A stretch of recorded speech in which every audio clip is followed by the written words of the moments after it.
Hello and welcome everybody to another episode of Pod Strickland. I'm your host, Shwin. This is episode 309. I am not joined today by my normal co-host Stacy, who is still jet setting around Italy, I believe. But he will be back at some point in life. I promise you that much. But I am joined by, I would say, friend of the pod, owner of the pod, maybe. Enemy of the pod. Enemy of the pod, dictator of the pod. Forcibly runs the Strickland. His name is Alex Wolfe. You also may know him as the host of Locked On Knicks. Alex, how are you doing?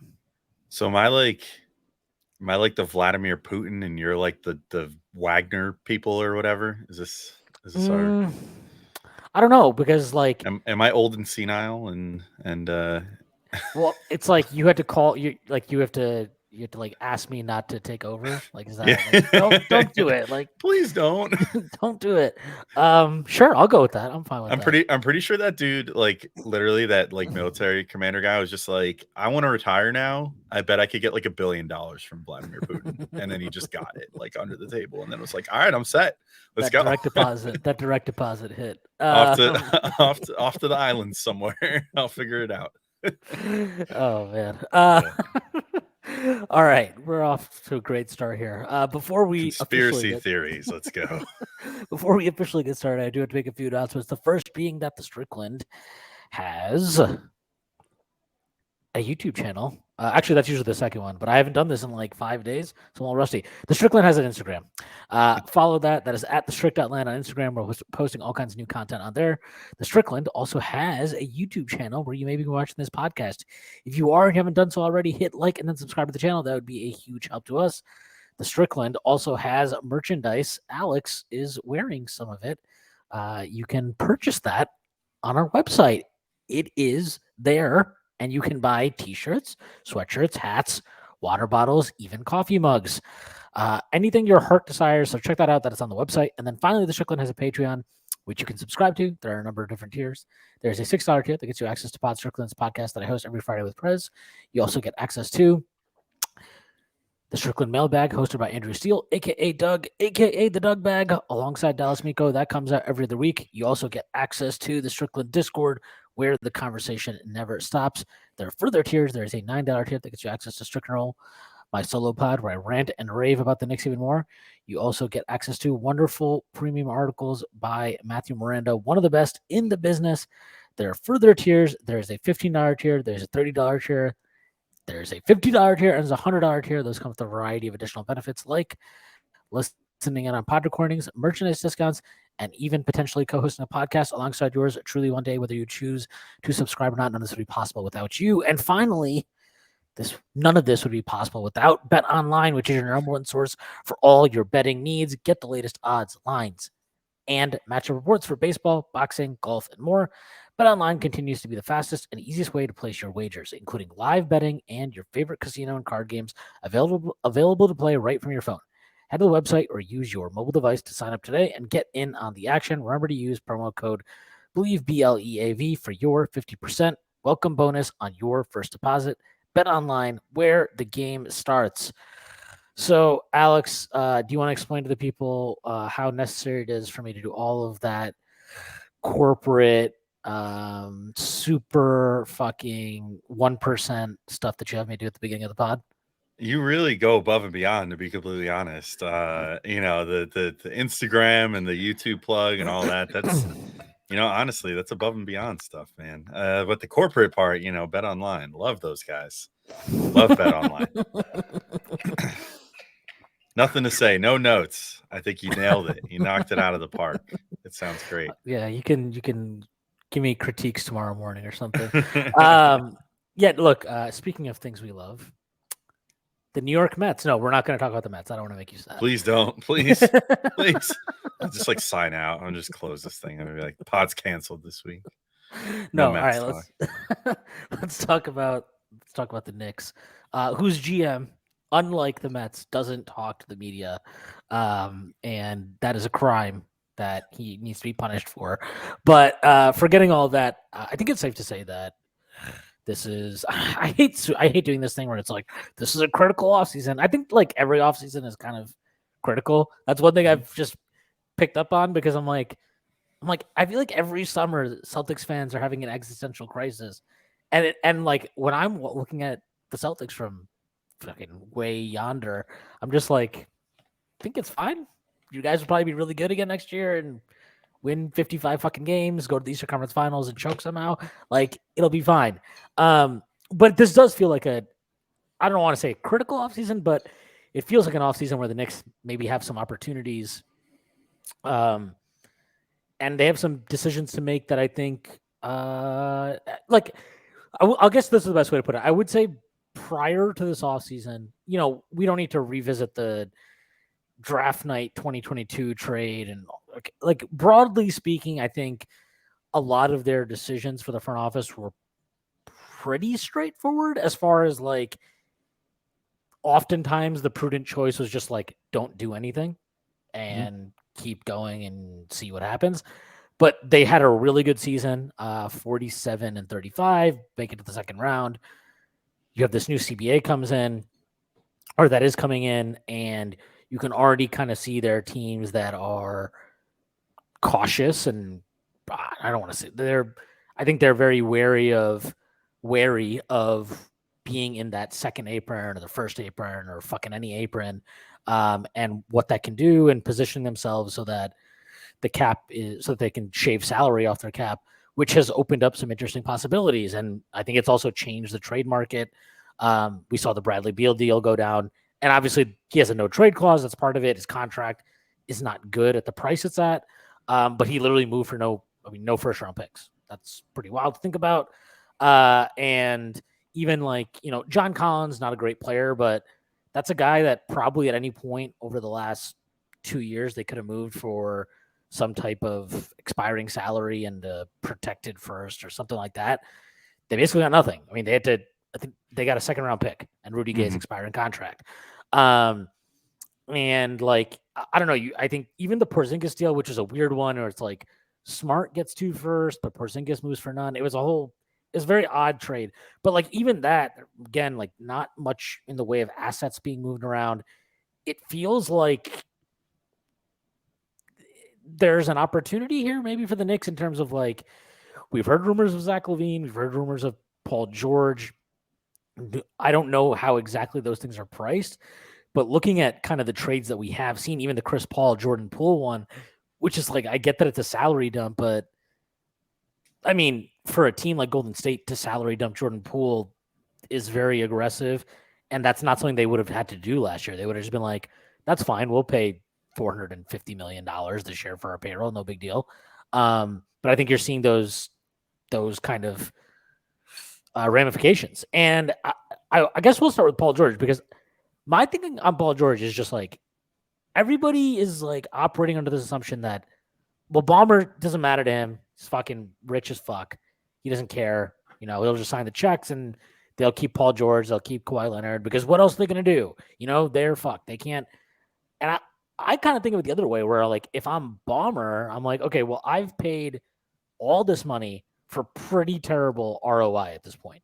Like, I've gotten one conference finals trip out of this.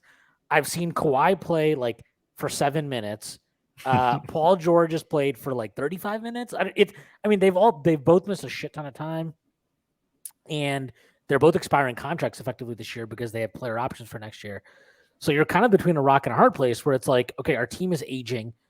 We have all this depth, but it's not good depth, and it's old, and we're not athletic. And then with this new CBA, okay, we're not going to be able to do these trades. Like, we're not going to be able to just take on more salary and aggregate and all this type of shit.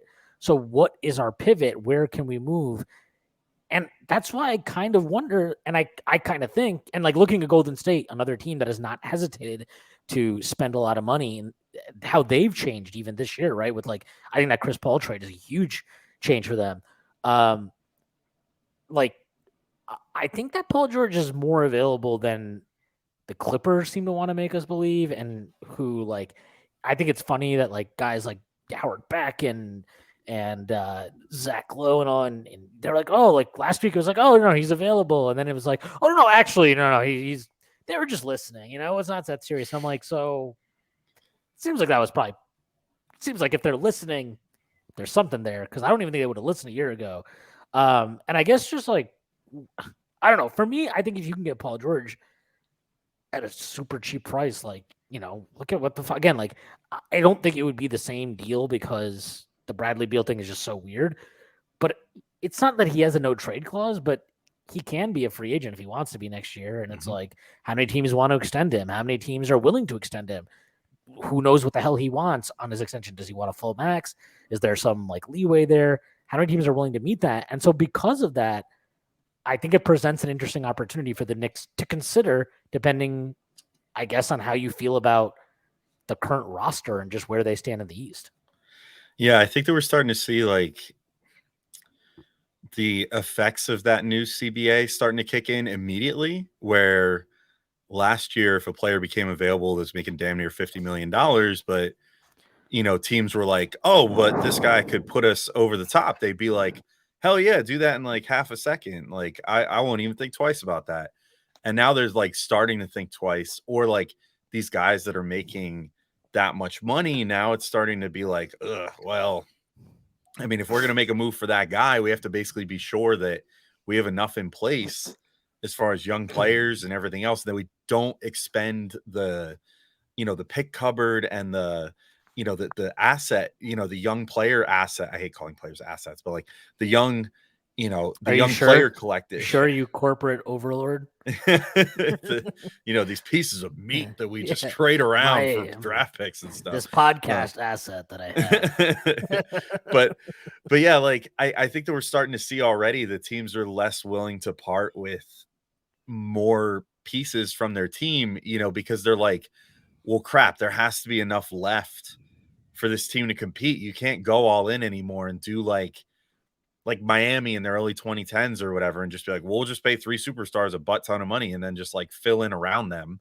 And that should be good enough. Like we're seeing now that a well-constructed team with like 1 or 2 big stars on it, like say the Nuggets with a bunch of really good role players, can be enough. Or a team like Golden State that's like that one last year that had, Steph Curry is still a megastar, but like Klay Thompson is not quite who he once was. And, Jordan Poole just got, basically salary dumped to Washington for Chris Paul. So obviously they didn't think very highly of him, or at least not as highly as we thought, like. And I think like that Golden State team, like they wouldn't exist. Like that team wouldn't exist if this CBA was in place. Exactly. Like they were able to take on, like they did that whole Wiggins thing, which they stayed over the cap. Like it was a whole process. So like, yeah, I mean, they operated in a way that like, and I think that's what the Jordan Poole, like obviously if they really love Jordan Poole, they would have found another way to cut salary. So they were clearly okay with cutting him, or, finding a way to cut his salary anyway. But yeah, like to your point, they did choose to cut him. And so that says something about kind of the tough decisions that these teams have to face under the new CBA. And, with Paul George, it's like, I actually was like playing around with the Clippers cap sheet and stuff today. And like, if they just let their contracts expire, they'd be fine. They'd be like, after the season, I think they would have only 60 million left on their books between like Zubac and whoever the fuck it is. Like it's like 60 million. Like, but you're also like, here's the problem they have. Okay. They owe their pick this year to OKC. They have a pick swap they owe to OKC the following season in 2025. I believe that's top 10 protected, but I'll check on that. And then they also own an unprotected pick in 2026 to OKC. So to me, like, this is why they're in such this weird position, and why I kind of wonder, like I don't think if this CBA hadn't kicked in yet, I don't think there's any situation where they're like, we'll do RJ Barrett as the main piece coming back to us, and just like Fournier expiring, and even if they were willing to do it, I think they'd be like, okay, well, we want all your picks. If they were willing to pivot, which I don't think they would be under the old CBA, I think they'd be like, we want all of your picks. And, whether you think the Knicks should do that or not is up to you. I don't think they would. I absolutely wouldn't do that. But I actually think they can do it now in a way where I'm like, I think I might do it. Like, even I've been the fucking like champion of don't do anything. That's been like my crying call for like 3 years. Like, no, don't do anything. That's not a no. It's just relax. Don't do anything. We're fine. I kind of think the Knicks should do something, and I really like the Paul George idea because the more I think about these deals that are going on and like that we've seen, I'm like, look, if the Clippers won't do a trade at the price that I want, that's fine. Then I'll figure something else out to do. And obviously, hopefully, I'm sure the front office already has multiple plans and avenues to pursue in whatever way free agency in the offseason unfolds. But like, if I can do RJ, Fournier, Toppin, and like a first and one of the protected picks for a PG. I mean, I don't even know if you need to go that much, to be honest. Like, I really wonder that because the more I see these deals, I'm like, feels like there are teams that just need to cut salary and get the best pieces they can for what they can get. And like, I don't like, again, as I outlined, the Clippers, they can't tank. They cannot tank this year. So getting a guy like RJ Barrett, who, we can have the RJ Barrett discussion at some point on this pod, but like, let's just say RJ Barrett has not established himself as a star yet, but he plays games. He plays fucking games, right? He plays 70 games, 80 games, whatever it is. He plays games and he plays minutes. He plays a lot of minutes.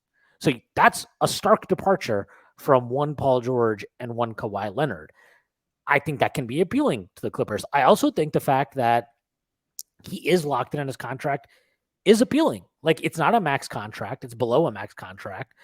And it's locked in. You don't need to negotiate it. The Knicks already did the hard part for you. We're good to go. Go for it. Like, you're set.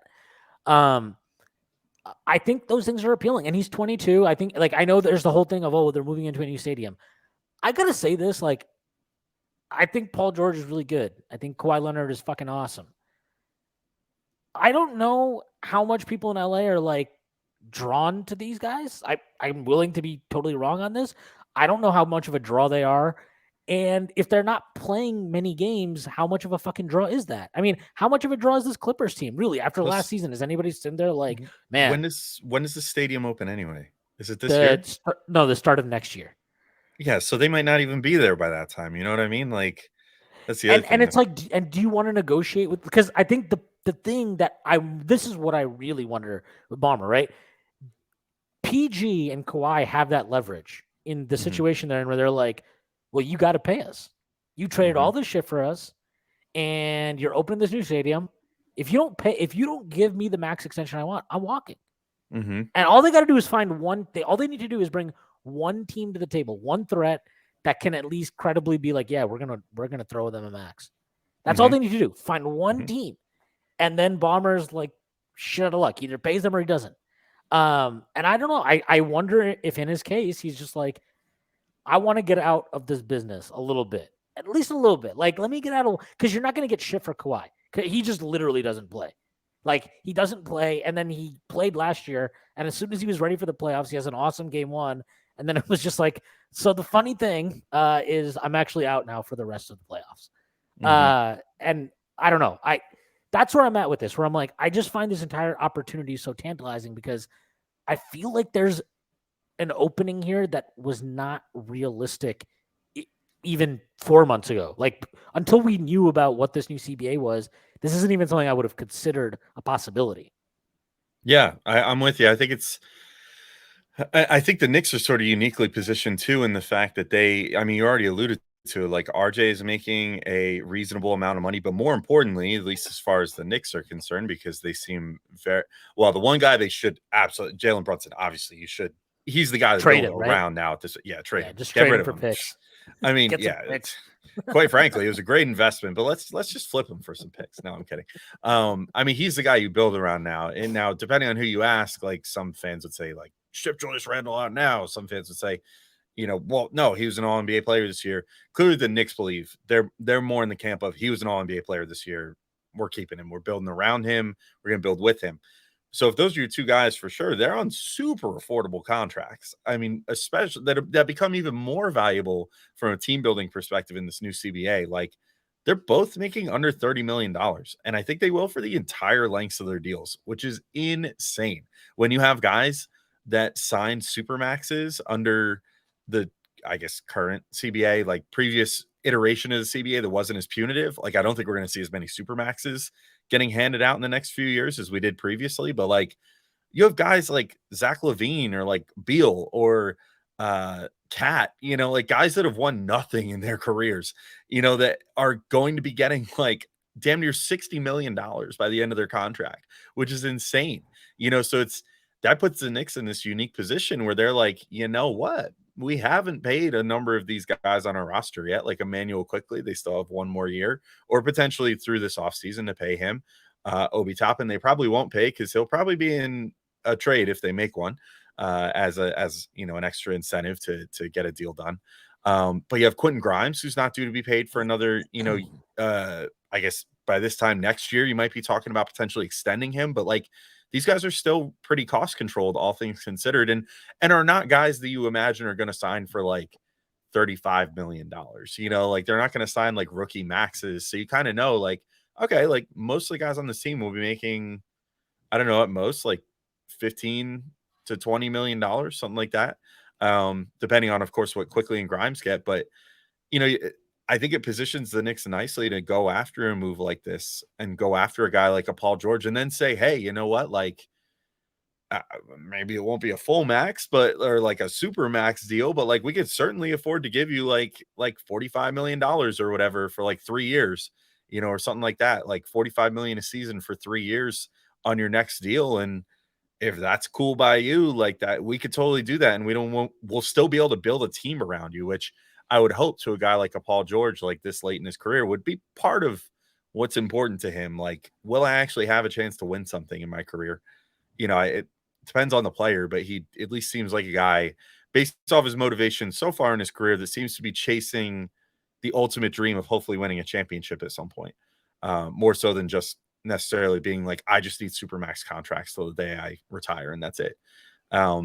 So maybe that's appealing to him too. And, you know, as you alluded to, he would presumably have at least that little bit of power this year where he could be like, look, I don't want to come back here. This just isn't working. Like, being choir boys, but like clearly, like we're never healthy at the same time. And he you know, he would probably say he could just be lying to get leverage, right? Like he could just lie. I mean, he could also just lie, and he could just tell Kawhi, like, look, bro, like it didn't work. You know, business is business. I want to go somewhere else. You know, and Kawhi would probably be like whatever. And I feel like Kawhi is probably more like, I just want to stay in LA because I'm good. Like I won. That's where his family is. He's won 2 titles. Yeah, I'm good. Like I don't really care. Whereas I feel like, I don't know, not that I have any idea of what Paul George thinks internally, but I don't know. Like it's kind of weird because I used to really not like Paul George at all. But I feel like after the bubble thing, I think he talked about he had like a mental health stuff down there. I think he got help for it. And at first, like, you know, everybody, when they lost in the bubble, they had like their own excuses for like what happened in the bubble. Right. And I was just like, okay, dude, whatever. But I remember watching him the next year and like, you know, he did help. I mean, he effectively carried them to the Western Conference Finals. They go 6 games with the Suns. But I just feel like, and like, you know, now he's doing the podcast stuff. So you kind of get like you get like a more of a podcast setting is more relaxed, right? I mean, not like ours is very professional, but not all podcasts are super professional. And no, his seems like very like, I mean, he's like very chill and the conversations they have on there are good. I don't know if you listened to the one that he did with Randall. That was a good one. But like, I don't know. He just seems like he's in a more relaxed fucking place. And I'm kind of like more open to the idea that he could exist in New York and be in New York than I did a few years ago when I was like, oh, thank God we never signed that guy. And now I'm kind of like, maybe he makes sense. I don't know. But yeah, like, I think the one thing with him too, and you talked about, I want to go back to what you said about the Knicks being well positioned. By the way, the pick swap they owe to OKC in 2025 is unprotected. So yeah, they basically don't have control of their draft capital for the next 3 years in one way or the other. But you mentioned that the Knicks are uniquely positioned for this. And I agree with that. And I agree in the sense of like that Fournier is an expiring. Obi he's an expiring also, if you really want to talk about it. He's in the last year of his rookie deal that could effectively act as an expiring contract if you wanted to. But they are like, they can offer the Clippers, here's a good young player locked up below max. You don't have to do anything. You just got to take the contract.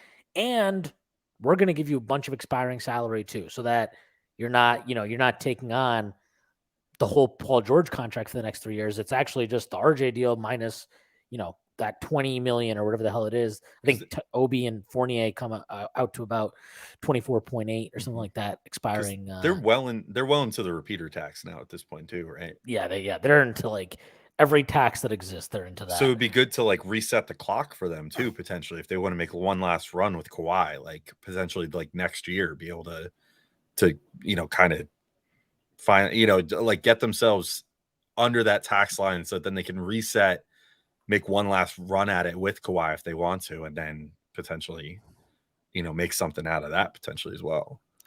Yeah, I mean, it just again, like I this is where I've like personally just think there are teams that I feel are making mistakes. Like I think you're not going to get the value for guys that you could have gotten a year ago.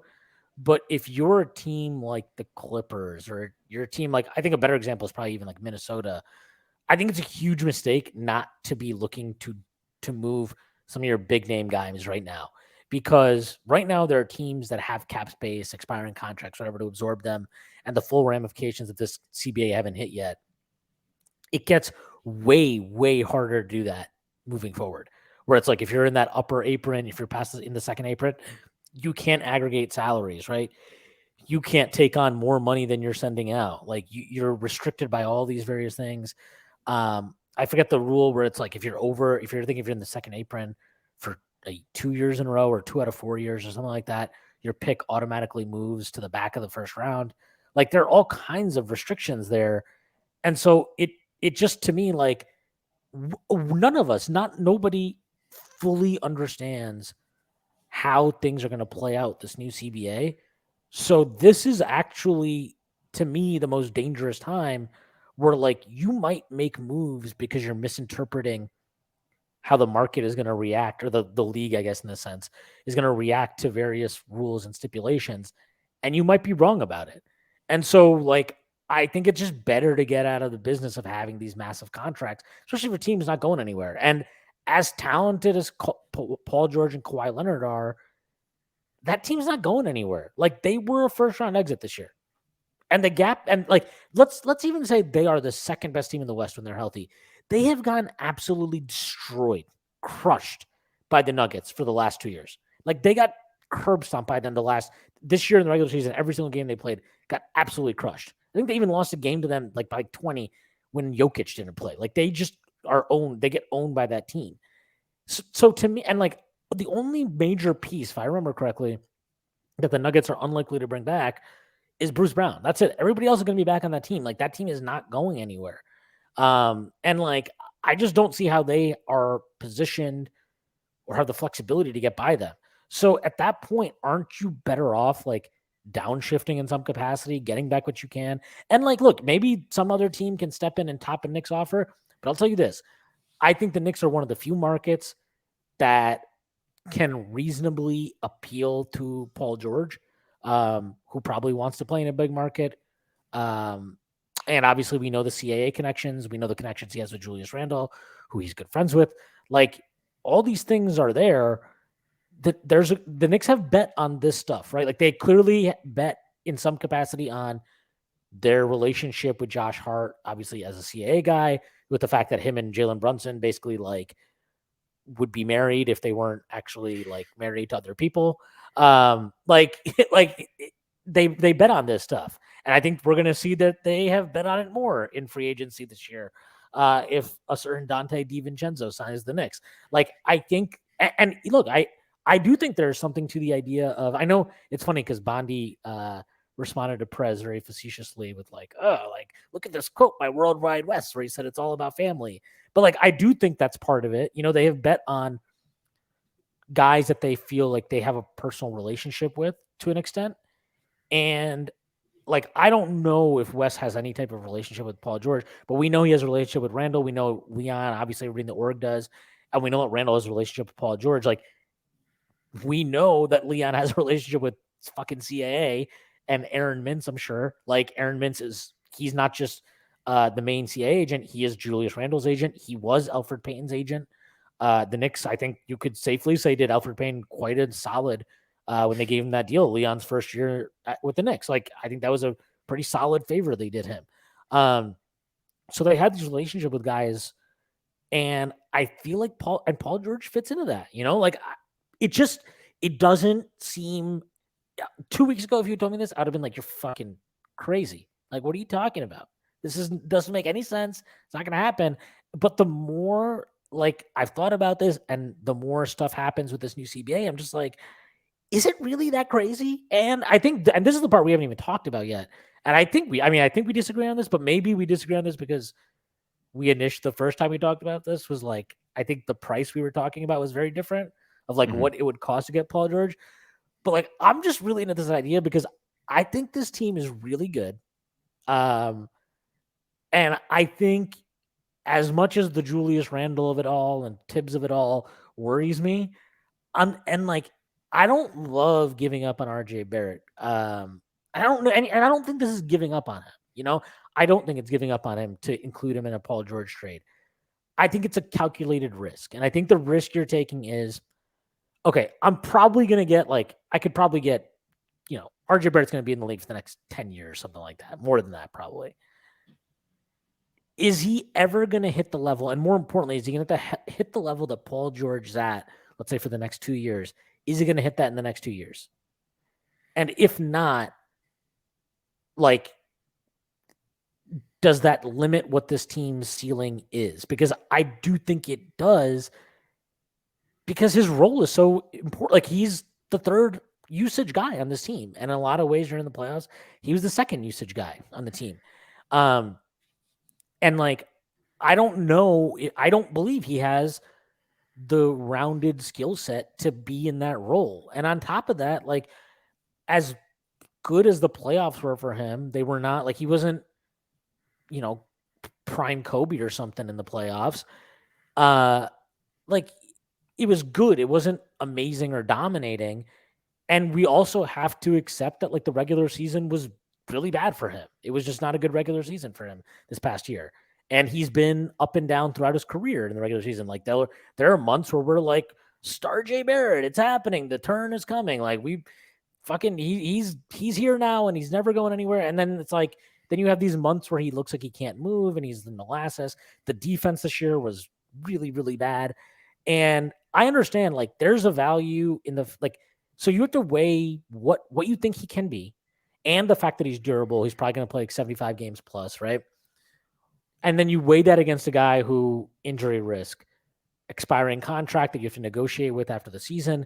But when he is on the floor, he is still to this day, one of the best wings in the league, one of the best two-way wings in the league. Guy is an incredible defensive player still. And obviously he is the type, he basically is the perfect wing that you want on this roster. That's the thing that makes it so hard to I don't feel this strongly about Zach Lavine, because I'm kind of all right, Lavine is, I get it. He's durable. He's younger, but he's not, he's not in that caliber of a player. Whereas Paul George, I'm look, I might only get 50 games out of this fucking guy this year, but I think I do it. And I think our roster is suited to overcoming it, especially if we do sign Donte DiVincenzo, right? Because I think it would benefit. It's not necessarily the worst thing in the world if Paul George misses 30 games and you get to see what Quickley and Grimes can do with more usage. I mean, we saw them, I think, both benefit from that this year.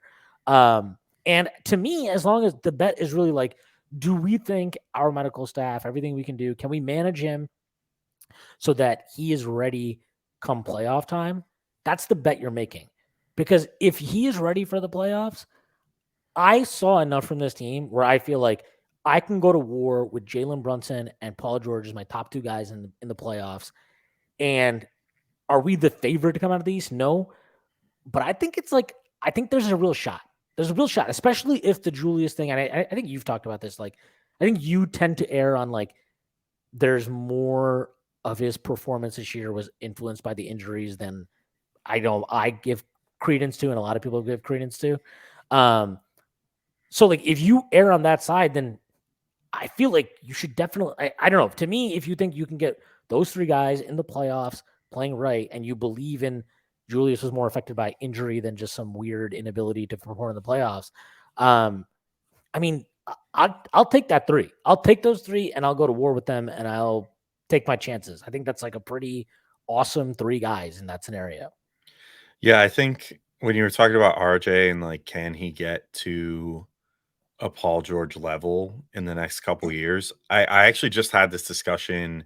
So I did like a locked on like crossover episode with the Bulls guys and talked about Zach Lavine. It's actually probably literally came out today, the same day as this podcast is coming out. So you could go listen to that after this, I guess, if you want. But I was talking to them and they asked me a sort of similar question in the sense of like, what would Lavine bring to the Knicks that RJ wouldn't, that the Knicks would even consider doing this deal if RJ is indeed like, you know, a young player, a potentially rising star, whatever else. And I was like, the one thing that I am now at this point, you know, at 4 years in, very unsure about with RJ is being able to self-create anything outside of the paint. And that's really finally starting to be like a real worry for me. Can he potentially create a three-pointer, you know, on the perimeter? Yeah, I guess in theory, but can he make it? I'm not sold on that at this point. I I don't just think he is too. He stopped taking them. clearly, you know, he doesn't take self-created threes, and that's such a key shot. You know, we saw that in the playoffs this year, like when Julius was hurt, which yes, you got my position at this point nailed. Like the second that Julius had to get that surgery, I was like, nah. Like, even if that was just like precautionary and just a clean out, like that underscores like that injury was bad. And you know, as someone who as a normal human struggles with ankle sprains, like one is bad enough. A second one on top of that, like his freaking foot must have felt like it was going to fall off most of the playoffs. So I could totally understand if he wasn't as bursty as he normally would be, which meant not getting to the rim as much, which meant, and also not as much lift on your jumpers, whatever. That's like a whole other podcast. But like, as far as RJ is concerned, like that's where my concerns lie. And, you know, I think that he could continue being a really good player. And, you know, maybe a guy like a Ty Lue would find ways to just get enough out of him that, like you said, like during the regular season, even when Kawhi's hurt, he could just be like a workhorse that just goes out there and gets them their 30 points, you know, no matter what, you know, on any given night. And it, you know, if you give RJ like 35 shots a game, he could probably get you 30 points any given night, which, you know, maybe would happen on that team. But, you know, I just think that that's the differentiator. And that's where, like, when you talk about, if the Knicks got Paul George, could they potentially compete for an Eastern Conference Finals or even making a finals? I think the big thing is you get another guy that can create a shot on the perimeter and can reliably make perimeter shots, which is a huge thing that the Knicks really struggled with, even from their best shooters during last playoffs. Like Quickley couldn't hit anything. Grimes for large stretches couldn't hit anything during the playoffs. So the team still greatly respected him as a shooter, at least, which opened things up. But if you had a guy who could actually hit those shots that he's respected for, like that totally changes things. And if he could also create those himself, then you could have other guys like Jalen Brunson, for example, who's also a great spot up shooter, be out there and ready to receive a pass and, you know, potentially take a way easier shot than what he got all playoffs when he was already electric and already awesome. You could give him a few gimmies every game and save his legs a little bit for being able to close games and be that offensive force down the stretch. But then even with Randall, like the implications on Randall become that much better too, because then if Randall's healthy, if Randall is operating as the third option, we saw how valuable it can be too. If Randall doesn't have to be involved in the A or B action of the offense, and then can just sort of be the guy that crashes in on the boards, gets an offensive rebound, and then puts that thing back up and uses his finishing ability inside to get an and one or something, almost like a like plays similar, like a, it's not the same as what Mitch does. Obviously, it's more valuable because Randall's, you know, rebounding opportunities are often in those scenarios like coming out of nowhere to get that rebound, which he has a great sense for. I mean, I don't know. I think you're looking at a really, really interesting core that way. Now, like, does it give me a little bit of pause to send RJ Barrett to Ty Lue, who I think is maybe the best? I don't know about the best. Maybe Spoelstra still is the king of this, but maybe the second best coach in the entire NBA at taking any given player and extracting the absolute best version of that player out of them. it would make me a little nervous. I'm not gonna lie, and George's injury history, I think, is what really gives me pause in the sense that both he and Kawhi. I mean, it hasn't all been Kawhi. You know what I mean? The Mhm. injury issues there. Like, I mean, George is a big part of it, and like he's had some times where he's not been able to perform in the playoffs because he's hurt at that time of year, and his body just seems to break down by a certain point. You know, I would have real concerns about bringing him in, about giving up a guy like an RJ Barrett, about giving up additional assets, you know, like draft picks and stuff in the future in order to do that. But in a perfect world where I could just see that team like for sure healthy and for sure able to all play together and take the floor in the playoffs and play the whole playoffs together, there's absolutely no reason why they couldn't potentially make an NBA finals or something. I mean, that is a true big three that checks all the boxes of all the things you need in the modern NBA as far as, you know, shot creation, three-point shooting, uh, passing ability. Like George is a pretty good passer as well. Brunson obviously is great. Randall at his best, especially if he had two guys on his team like George and Brunson that could absorb some of that, uh, or at least give him a great outlet out of a double team or something like that. I mean, the sky's the limit, really. And then you already have a guy on the team in Quentin Grimes that you can rely on to be a second, like A plus defender at the wing spot. You already have a Mitchell Robinson, who is one of the best like rim protecting centers in the league and one of the best rebounders in the league. And then you have Immanuel Quickley off the bench. I mean, that's a really legit team, and Josh Hart off the bench for that matter, and potentially Donte DiVincenzo. I mean, it's very appealing. The risk is there, but I do think, and I mean, you alluded to, we talked about this like in a DM recently where you were floating this out there and we're like, well, what would you think if the Knicks gave up? It was, I think at the time you said like RJ and like Fournier and like all of their protected picks, like all four of those protected picks or something. Mhm. And I kind of scoffed and I was like, it just feels like too much. Like George is injured all the time or whatever.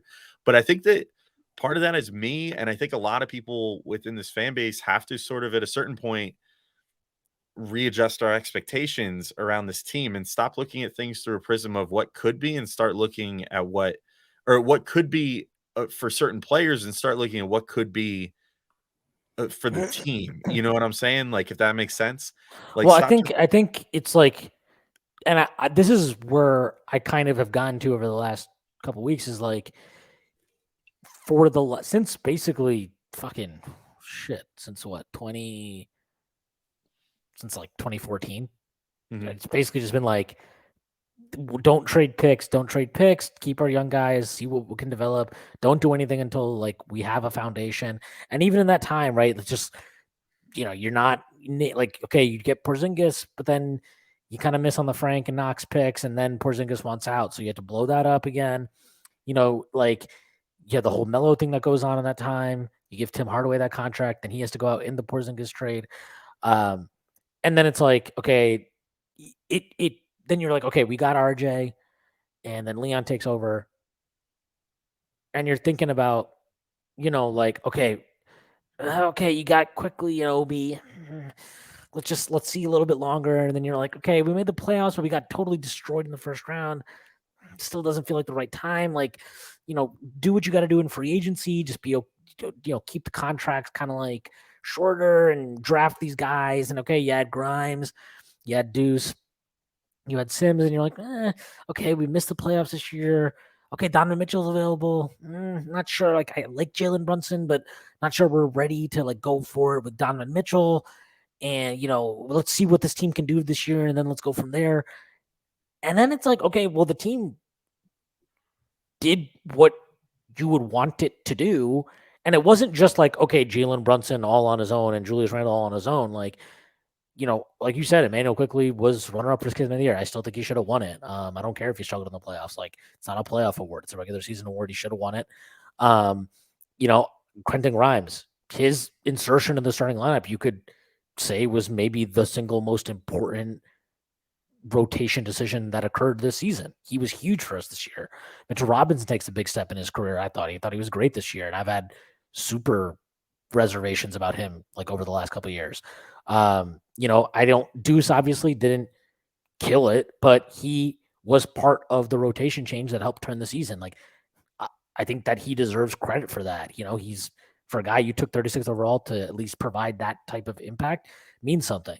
RJ Barrett did not have the greatest season. We've talked about that, but like fourth year, whatever it was, 19, 5, and 3. And it's not the greatest season ever. It's not the worst season ever. Like I think there's real progress he made individually, but this is kind of to your point. Like, do I think RJ Barrett made progress as an individual this year? I do. Do I think that his progress benefited the team? I think that's a lot more of a difficult question to answer. And that's kind of what the problem is. Or not, it's not a problem. It's just like the reality of where this team is, where it feels like we can either make the bet that RJ Barrett is going to develop his overall skill set to the point where he's not just putting up numbers, but he's doing so efficiently and impactfully and helping us really move the needle. Whereas at times this year, it felt like he was just a passenger on the boat. And what you really got to like betting on is if you're going to keep him, you got to bet that he's going to be able to do it. Because if not, if he doesn't make that leap next year, I don't think you're just risking taking stagnating. I think you're taking a risk of stepping back because other teams in the East are going to be looking to improve. Like that's how fucking sports works. That's how anything works, right? If you're not trying to get better and you're in a competitive market, your competition will surpass you. And like, that's not to say that the Knicks can't get better internally. I absolutely think they still can. But you're at a point where you can't just be like, well, let's wait. Let's see what these guys, we know what these guys can do to some effect. And you're in RJ Barrett's, you're entering his 5th year. I'm not saying he's done developing. I'm not saying he's a totally known commodity. But you know what he has been for 4 years. I think you have to make some really hard evaluations. And like, it's hard for me to want to trade RJ Barrett for 33-year-old Paul George. Like, I'm not even fully all the way there on Zach Lavine. I get like all the arguments I've had with people, and Jeremy has his 75-hour fucking explanation of this cap thing and the stepping stones. And I'm like, look, Jeremy, I get it. You did a wonderful job. It just doesn't feel right. I don't know how else to explain it. Like the Lavine thing just doesn't feel right to me. But the Paul George thing at the right price, I'm like, it feels right because I'm just like, this is a player that is in the caliber that moves the needle for almost any team in the NBA. Like, there's no like, how will he slot in? You know what? Here's one. You mentioned this about RJ Barrett.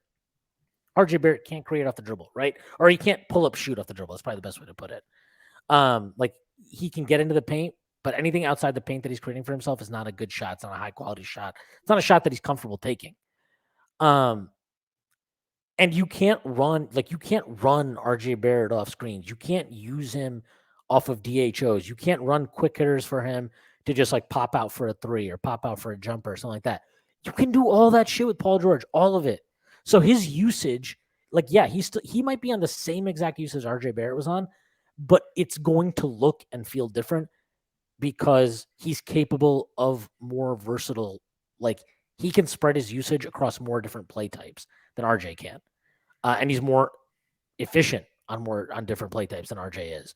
Maybe RJ will get there one day. It's not going to be next year.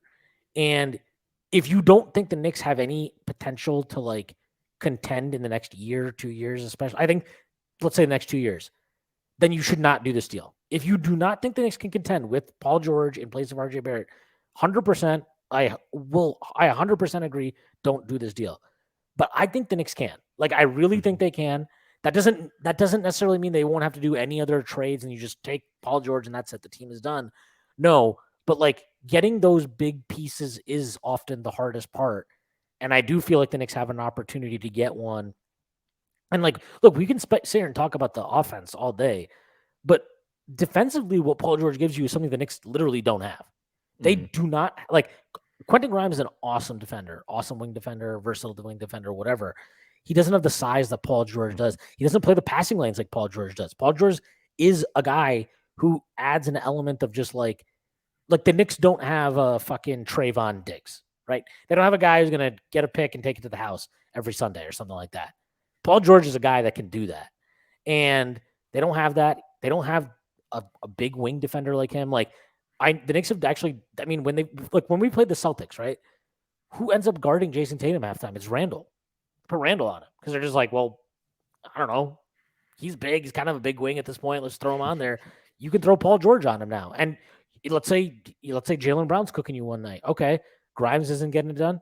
Throw Paul George on him. Like, you have options defensively now that you just didn't have. And then you think about like what you can do when you want to play small, right? Like, the Knicks don't have a wing that they feel comfortable, at least. Well, who knows what Tibbs is comfortable with, but like they don't have a wing that I necessarily would feel great about playing the four a bunch. But if you get Paul George now, like, I feel differently. Like, I feel differently about that. Where it's like, okay, I would like to see what is a a Quickley, Grimes, Hart, Paul George pick a center lineup look like. And I think it's worth noting. Paul George did play with Hartenstein in LA. Hartenstein was well liked there. So maybe there's a relationship there also. Like, there are connections there. And just more importantly, like, it's not just offense. Like, I think with Zach Lavine, right, we're just all we're talking about there is the offensive upside worth the play. Like, even if you think they're defensively neutral, right, is the offensive upside that Zach Lavine gives you, is that worth it? Whereas with Paul George, it's like, I think he's an offensive upgrade and a defensive upgrade. So even if he's giving me less games, you can argue that in the games he plays, he gives me a greater aggregate impact. So like, it's a hard thing to measure and it's a hard thing to know. But like, all I can say is forget the fucking numbers, forget all that. When I think about, okay, Zach Lavine plays with RJ Barrett, I close my eyes, I'm just like, this feels gross. I don't like it. This is the worst thing ever. I don't want to try. I don't want to send RJ to Chicago. That sounds terrible. Like, him and DeRozan together is going to be some of the worst spacing in the history of mankind. Like, I don't want to see that. I don't want to do that to RJ, and I just don't want to see Lavine here. Like, something about that is just gross. It doesn't feel right. And like, when I think about like, okay, Paul George on this roster in place of RJ Barrett, I'm like, man, it opens up possibilities we didn't have. I think it takes us, like, the ceiling of that team is higher. Like, it's just a higher ceiling of a team. And if you can keep that rest of that depth, right, the real core pieces of your depth, man, that team is fucking dynamic. And I think they're a problem. And I don't think to me, that's a team that, like, if they are right, I don't think anybody in the East wants to play them. I mean, you can say that about a lot of teams in the East because the East is tough, but like, they're a team that you can already say it about the Knicks in the East. That's the thing. Like, you can already say that even with RJ Barrett in place, that no team wants to play the Knicks in the playoffs right now. Like, I think, to your point too, it's all about just giving this team something different, right? Like, that's what you make this sort of move for. I do think we're increasingly reaching the point where, and the numbers have suggested this for years, but we're sort of reaching this point, I think, where it's time to look at RJ Barrett and Julius Randle together too, and just acknowledge, like, I mean, I know maybe this isn't a perfect comparison, but I think that RJ basically plays like 80% similar to Randall in a lot of ways. And I think that's part of why they just don't work together, except for RJ can't do the things that set Randall apart and make him into an all NBA player rather than just a really good player. Like, yell at his RJ is, teammates. yeah, yeah, he can't yell at his teammates. He hasn't gotten into enough verbal altercations with his coaches. He hasn't flipped off the fans. He hasn't flipped off fans or thumbs down them. But no, it's just like, I think that he essentially can do a lot of the stuff that Randall can, as far as like breaking down off the dribble, getting inside, even some passes from, getting inside like that. But then he's missing that crucial element, which is that Randall can always create a 3-pointer for himself. He can, do all those other little things. Plus, he's bigger than RJ. He's stronger than RJ. He's a better rebounder than RJ. And that all just helps, and it's not shit on RJ. I mean, it's literally comparing him to a guy that was voted one of the 15 best players in the NBA this year. But like, I think that you need to get a different look at that spot, because there's not enough diversity in the offense when Randall's game is largely predicated on being able to draw in the defense. And when he's at his best, it's predicated on him getting inside fairly often to make teams respect him that way. Jalen Brunson's game is in some ways similar in that he also spends a lot of his time breaking down the defense, getting all the way into the cup. And then once he sort of establishes that, then he starts busting out the mid-range jumpers. Then he starts busting out the, the step back 3-pointers and stuff like that. Once teams are effectively afraid of him driving in. And RJ, it's sort of the same thing. Like his whole game is predicated on like getting inside and either finishing or drawing fouls right now, because that's pretty much his main weapon. Like other than that, the 3-point shot just isn't consistent enough. The mid-range game is more or less non-existent with RJ, which means that like that's his main thing that he's contributing to the offense, which means you basically, I mean, if he's going to be on a team where he's going to be successful as a primary, secondary, maybe high level tertiary option, whatever, he's going to have to be on a team where like pretty much everyone can shoot the ball around it, because his whole goal is to get to the basket every time. And the Knicks have their two best players have that same goal when they're playing at their best. And I think that makes the fit with RJ less than ideal. And that's also why you typically see like Jalen Brunson and RJ together, positive. Like Jalen Brunson and Randall together, positive. Randall and most like Randall and Quickley, positive. Randall and Grimes, positive. Randall and RJ, usually at best a net neutral. Or I think they were positive 1 year, right? And that was with that COVID year and empty stadiums and stuff. And it was that was when RJ was shooting 40% as a spot up 3-point shooter, which was what Julius needed that year, right? But RJ hasn't been that guy since that year. Like RJ, I think we've seen over time. Like last year, we were like, oh, Julius's numbers were fraudulent in 2020 to 21. But I think that this year we actually saw like he's actually a pretty decent shooter sometimes, or he can at least jack up enough shots and make teams respect him enough to be considered a good enough shooter to take the amount that he does and make like 35% of them. Whereas I think now we're kind of seeing that like maybe the one who had the overinflated numbers the most in 2020 to 21 was RJ. And that might be something that the Knicks need to correct on if they want to maximize this window, because the reality is like, as much as RJ still has tons of room to grow, and maybe by the time that he's 25, 26, 27, he'll have like this like Andrew Wiggins turnaround to his career or something where he'll really find himself and find the perfect role for him and be like a really key player on a really good team. But like, unfortunately, the Knicks don't really have time to wait for that if they want to commit to Brunson and Randall. But even if you just look at it through the lens of Brunson, like this is a guy who's entering his prime. And when you have guys that are entering their prime and were as good as Brunson was this past year, sometimes you have to make that tough decision of like, yes, RJ Barrett might still have another gear, but Paul George already has that gear. And maybe the Knicks need to look at him as the guy, to kind of be the final puzzle piece here and be that 1B star, allow Randall to slot down to a 1C. And if Randall is an all NBA third team player this year is your 1C, your team looks good enough to potentially, as we saw this year with how fluky the NBA playoffs can be, like your team might be good enough to win a championship then if all the stars align, which of course they would have to. But I think it's something to really consider now at this point, because it's, the Knicks are no longer because of how good they were this year, it would be irresponsible to still operate like you're in like rebuild mode at this point. They have to now start thinking about these sort of moves and not necessarily not doing like what people suggested they do last year and just be like, get Donovan Mitchell at all costs because you got to get a star now. But they got to keep the options open and be open to the idea of, if that right deal comes along, actually making it now. Whereas in the past, I think that I would have said it would be foolish for them to do that because I don't think it would have moved the needle enough.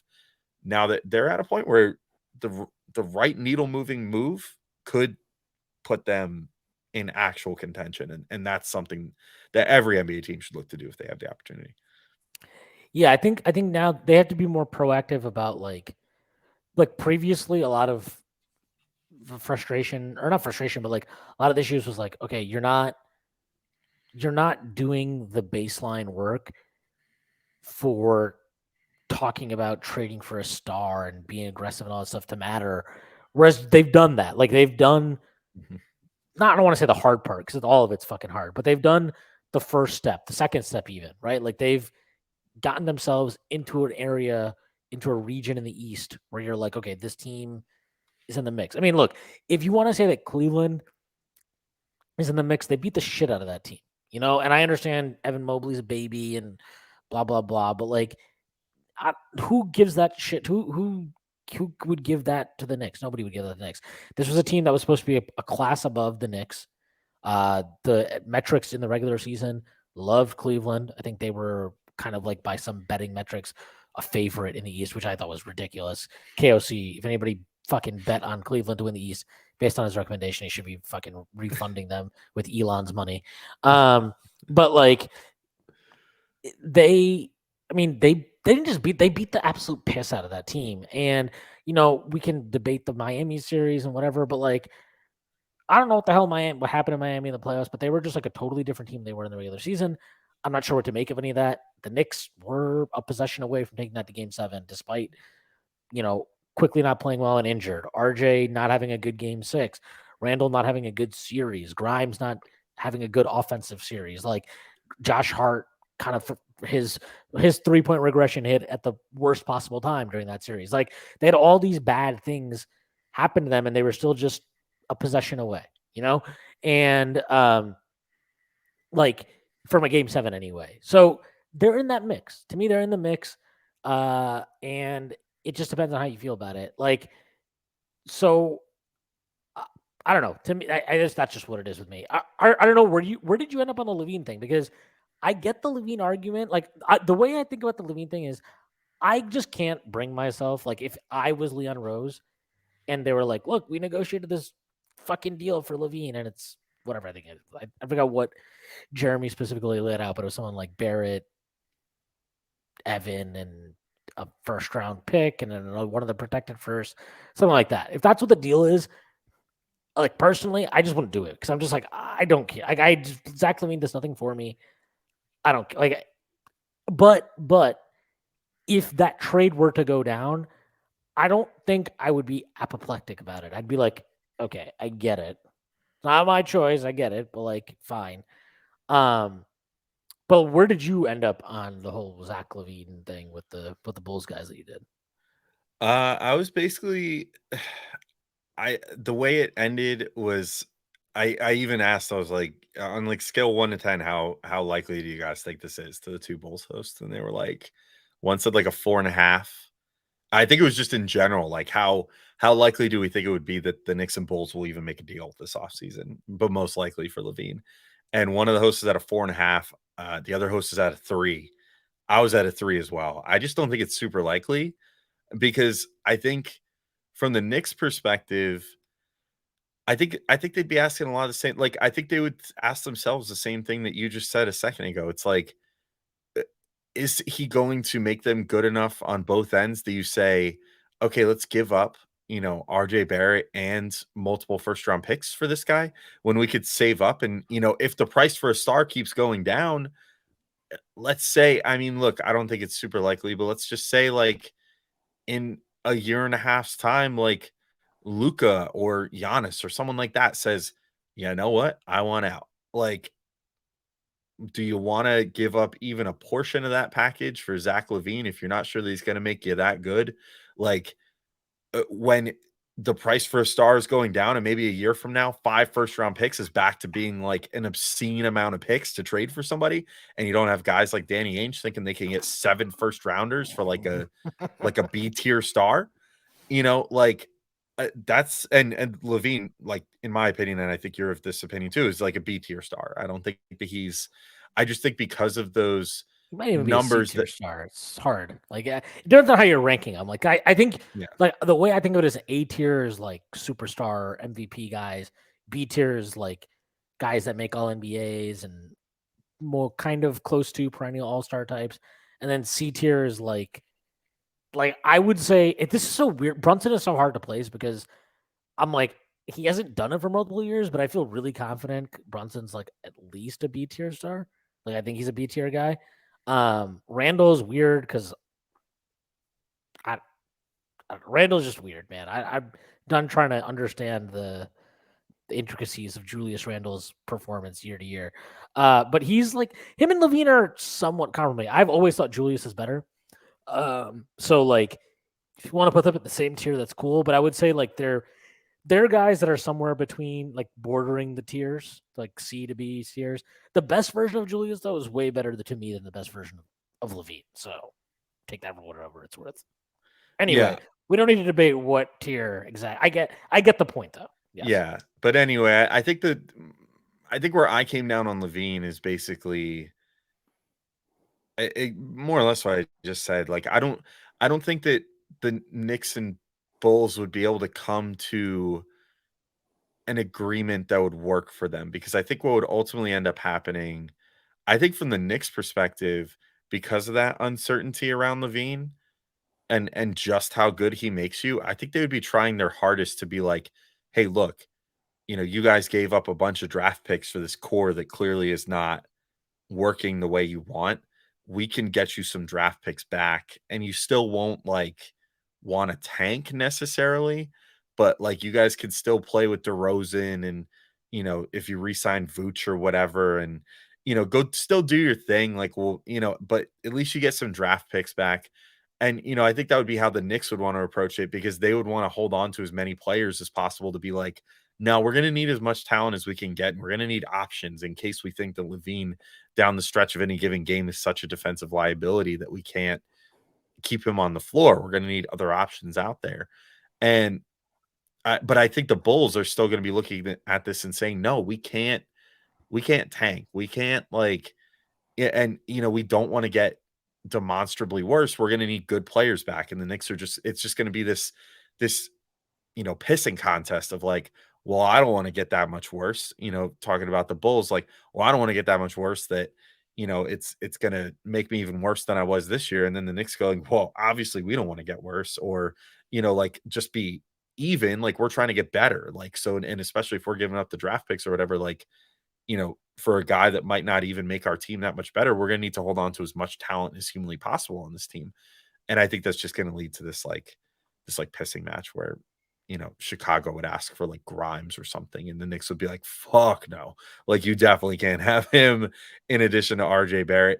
And maybe you can't even have RJ Barrett, like based off what some of these other superstars are going for around the league. Like, I understand that it was a controlled situation by Beal, but like that trade did any team that's looking to make a star trade this summer like a huge favor, because it's like now they can point and be like, well, look, we understand that was like a tough situation to navigate, but that's a guy that's like, I mean, I would say that he's probably better than Levine, and he went for that little, so the Knicks now can be like, well, I understand there's not this no trade clause thing in the way here, but I don't think that Levine is worth that much. And then the Bulls, of course, would be like, well, yes, he is. And then it would just, I don't think it's going to end up happening.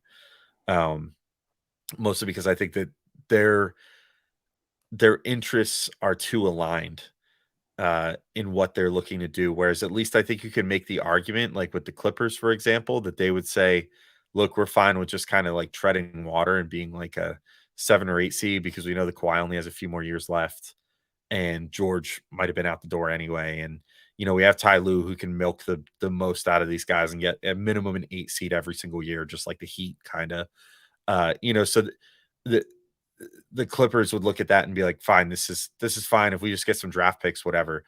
And RJ Barrett, but not much else. Whereas the Bulls, I think, would be pushing for like more than that for a lesser player. And if we know anything about Leon Rose, it's that he's just going to be like, well, no, sorry, peace. Like, that's it. We're out of this discussion. So that was sort of the conclusion I came to with the Bulls guys, was more or less like, it just doesn't seem like a perfect fit, because what the two teams want is too similar in what they would want to do in a trade, which is they both want to get better.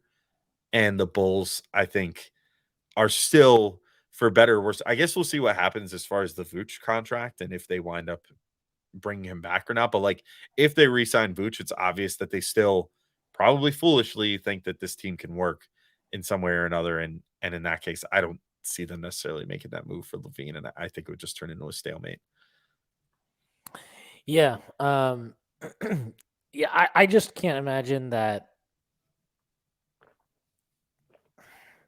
I can see them wanting to move Lavine, but I agree with you. I think their ask is going to be really high. Um, and I don't know. I think there's more like the fact that he is locked in almost makes it harder because it's harder to figure out what the actual price should be. Because he's still pretty young. I mean, he's 28. It's not like super young, but his contract is guaranteed, I think, through his age 30 or 31 season. He has a player option on the 4th year. He might take that. He might not take that. I would imagine he won't take it, to be honest, as long as he stays healthy and his production stays relatively stable. But like again, I just watch him play. He's really good. He's really talented. He's athletic. The defense. He's been on 2 top 10 defenses the last years, which is kind of mind boggling to me between the fact that him, DeRozan, and Vooch are all in those defenses. So at the very least, I guess you could say that he can be worked around on the defensive end to the point you're still good. Offensively, again, he's very dynamic, but like, and he has these scoring binges that are pretty wild, but like his decision making is pretty fucking bad. And I know RJ is not the greatest decision maker ever, but I will say, like, I feel like in crunch time, I tend to trust RJ. Like at the end of games and stuff like that, I feel like he has a habit of coming up big for the Knicks at least. Um, I can't say I've watched it on the Bulls, but when I have seen them, I've seen him make a lot of stupid plays down the stretch of games, offensively, defensively, whatever you want to say. And I don't know, 40 million going for the next, it's like 40 to, I think his last year's 47 million. Um, I don't know. I'm just That's not a like, guy I want to pay 50 million. Yeah. it's just weird. I don't really know what to, If he was signed to the same contract that like RJ is or something, I'll be all about that deal. Like I would probably be like, fine, dude. Like, you know what? Send out RJ and a couple picks. I think that's good. But that's part of it. The guy's like a $50 million player. I'm like, I just don't see $50 million on him. I don't see $50 million. I don't see like most of the NBA being worth $50 million. Like there are way too many $50 million players in the NBA right now. And that's something that's going to get corrected over the next number of years because of these new cap numbers and stuff. Like he's paid way too much and is going to restrict your ability to team build way too much for the type of player that he is. I think. I think that's one of the other biggest problems with Lavine. I think is that yes, he's talented, and yes, maybe he even does make the Knicks demonstrably better because of what he can bring off the dribble and stuff. But you can't have 100 million tied up between him, Randall, and Brunson. Like because that trio, I just don't think is good enough to take up like what would that now be at this point? 67% of your cap or more? mhm. Like almost 75% of your cap. I mean, that's a ton of money. Like, and most of it in Lavine. Like Lavine is paid like pretty much as Randall and Brunson combined, and that's just obscene. I understand that like not all contracts are 1-to-1, as far as like what the contract value is versus what the player's contributions are.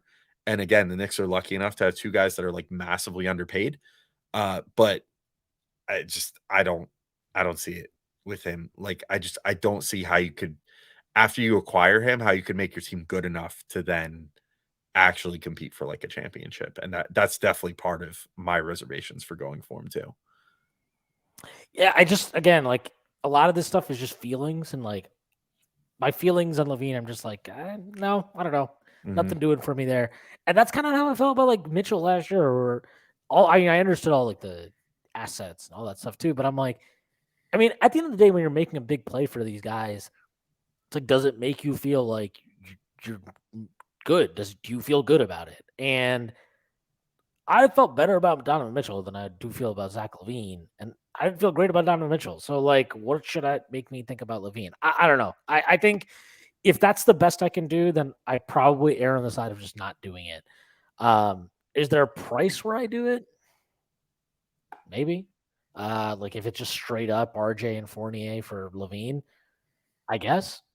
But I don't think that price exists because if the Bulls are making that trade, they're making that trade because they want to kick off a rebuild. And Lavine is their best asset, probably. He's their best player asset anyway, that they could trade. They're going to want shit for him.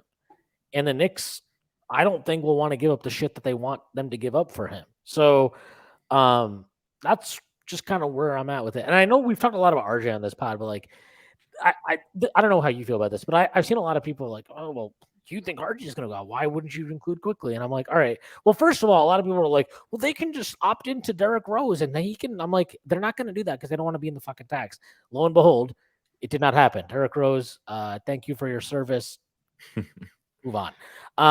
But like, if they want to, like, if let's say a team's like, you got to give us RJ Quickley. Let's say that's like basically the only holdup, right? It's like if you're talking to the Clippers, and they're like, okay, we want one pick and the exact picks we let out. So one your own unprotected this year and a future protected first, and like, that's fine. That's the major asset going out.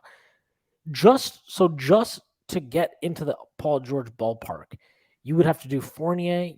Which we know, Fournier, Toppin, okay, Quickley. Then you got to throw in Hartenstein too, which creates a gap in your rotation.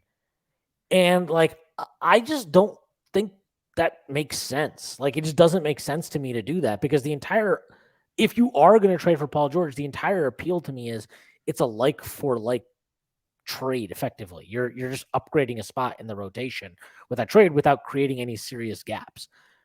If you are doing it this way, then like, okay, I like DiVincenzo. He absolutely cannot play point guard. Like, he can't run your offense. That's just not the player he is.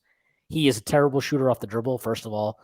So, I mean, good luck. Like, I don't see how that works. So now you got to go get a backup point guard. But if you wanted, but you just use your mid-level on Donte DiVincenzo, you can try to pretend like, oh, Paul George can run the offense. And we all know that shit always is like better on paper and it sounds better than it ever works out. And then it's like, okay, Deuce McBride. Like, I like Deuce. I think he could be a really good player. I am not comfortable betting on 15 minutes a night on Deuce McBride running offense. Like, I haven't seen enough from him. If he develops into that, great, fantastic. Guess what? Now, if one of either him or Quickley, one of them is expendable, and maybe you can upgrade a different spot, that's great. That's a great problem to have. But we don't have that problem right now until we see Deuce McBride make that a problem. That's not a problem right now. We don't have too many point guards. We have just the right amount. And like, and quite frankly, any trade, and I mean, like, any trade where both RJ and Quickley are included to me is basically a non-starter. I'm like not interested in that. I think those are your two young pieces that you need to split up for any potential trades because they're your two most valuable young pieces. I mean, Grimes could be too, but I like using those guys in theory as key pieces once they're paid. So like it makes more sense to use RJ Barrett now because he is paid. So I have to give up less pieces of my rotation to get to the salary price of a guy like Paul George, to get to a guy like Zach Lavine, right? Like, you don't have to give up as much. Whereas if I include Quickley, I have to give up more. And that just doesn't make sense to me. That defeats the purpose of the trade. Then next year, if assuming you extend Quickley, then yeah, we can talk about like, okay, now, okay, Quickley and this guy and that guy to upgrade this position. Maybe it's Quickley and Randall for all I know. Like, we can talk about that stuff, but to me, it just doesn't make sense to combine them.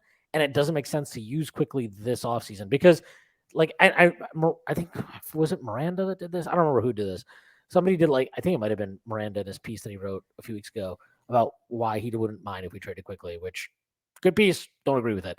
But like, he talked about what guys in that final. Actually, no, I think it was Macri that did in his newsletter. But it's like basically what guys in the last year of their rookie year deals, what they returned in trade. And it's just like, you're never going to get the right return for a guy like that because most of the time, if you're like, the salary doesn't make sense, right? Because it's like, he's a really good player, but his number is like super low for what he is. And most of the time, it's like you're getting picks. Like, do the Knicks want picks? I'm sure the Knicks would be fine with picks to a certain extent, but like, they want to win ball games.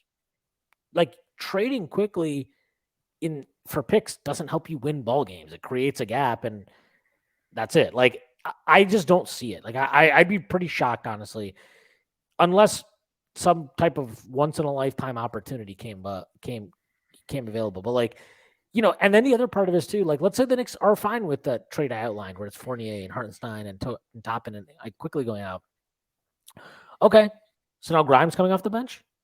He's cool with that. He's cool with being demoted. Like, I don't know, man. I just think you're asking a lot. And I mean, if I'm Grimes, I'm like, wait, why am I being demoted? Like, I get we got Paul George, but I'm trying to play. I'm trying to get my money up, and now I'm playing behind Paul George. It's just a weird one to me. I don't really get that, and I've actually just tried not talking about this at all on Twitter because people will never understand like why you would think this. And then the other part of it is like, quite frankly, as good as RJ was in the playoffs and as bad as Quickley was in the playoffs, my long term like feelings about what I've seen of them so far in their time in the NBA, I mean, I don't feel that different about it. I still think Quickley is our best prospect. And I mean, at some point, like these guys aren't even necessarily prospects anymore. I just think he's our best young-ish player, I guess, maybe the best way to put it. So like if you want to do that trade, if you prefer to do the Quickley version of it, it's like you have to feel RJ isn't just better than Quickley. I think you have to feel he's so much better that he warrants creating a gap in your rotation without a clear answer, and he warrants benching Grimes. I don't know. To me, that's just a totally different equation, and I don't really like how that plays out. Yeah, and I think so like you laid out all the business reasons why it makes more sense pretty easily. It's like, yeah, the salary matters when you're making a trade, and like it's exactly like what you said. You don't want to be put in a position where you have to include more useful players just to satisfy the salary requirements. Like that's really bad business to just be like, that'd be like if you went to the store and uh they were like, oh, this will be $7 or whatever, but like you only had like two fives and you were just like, well, it's all I got. And they're like, well, sorry, we don't have any singles in the drawer. And you just were like, all right, well, I'll just take $10 for your $7 product. Like, it's bad business. You don't want to ever do that. So that's thing one. But thing two, I think the other thing as it pertains to RJ versus Quickly, if the Knicks do find themselves kind of like star hunting this offseason and looking to make that like next level deal, I think we've seen to your point, like when you were saying you want more of a one-to-one swap out, that's definitely like what a Paul George or Lavine or anyone else that the Knicks could hope to bring in that would be that like wingy scoring player. That's why you want to do RJ in that deal, I feel like more so than Quickly, because that's the role that RJ plays. And RJ has for better or worse been cast as the number 2 or number 3 option on this team, and that's the usage that he uses in this offense. And like you want to hopefully be able to build upon what you did this past season and slot a new player in there that can just do what RJ was doing but better.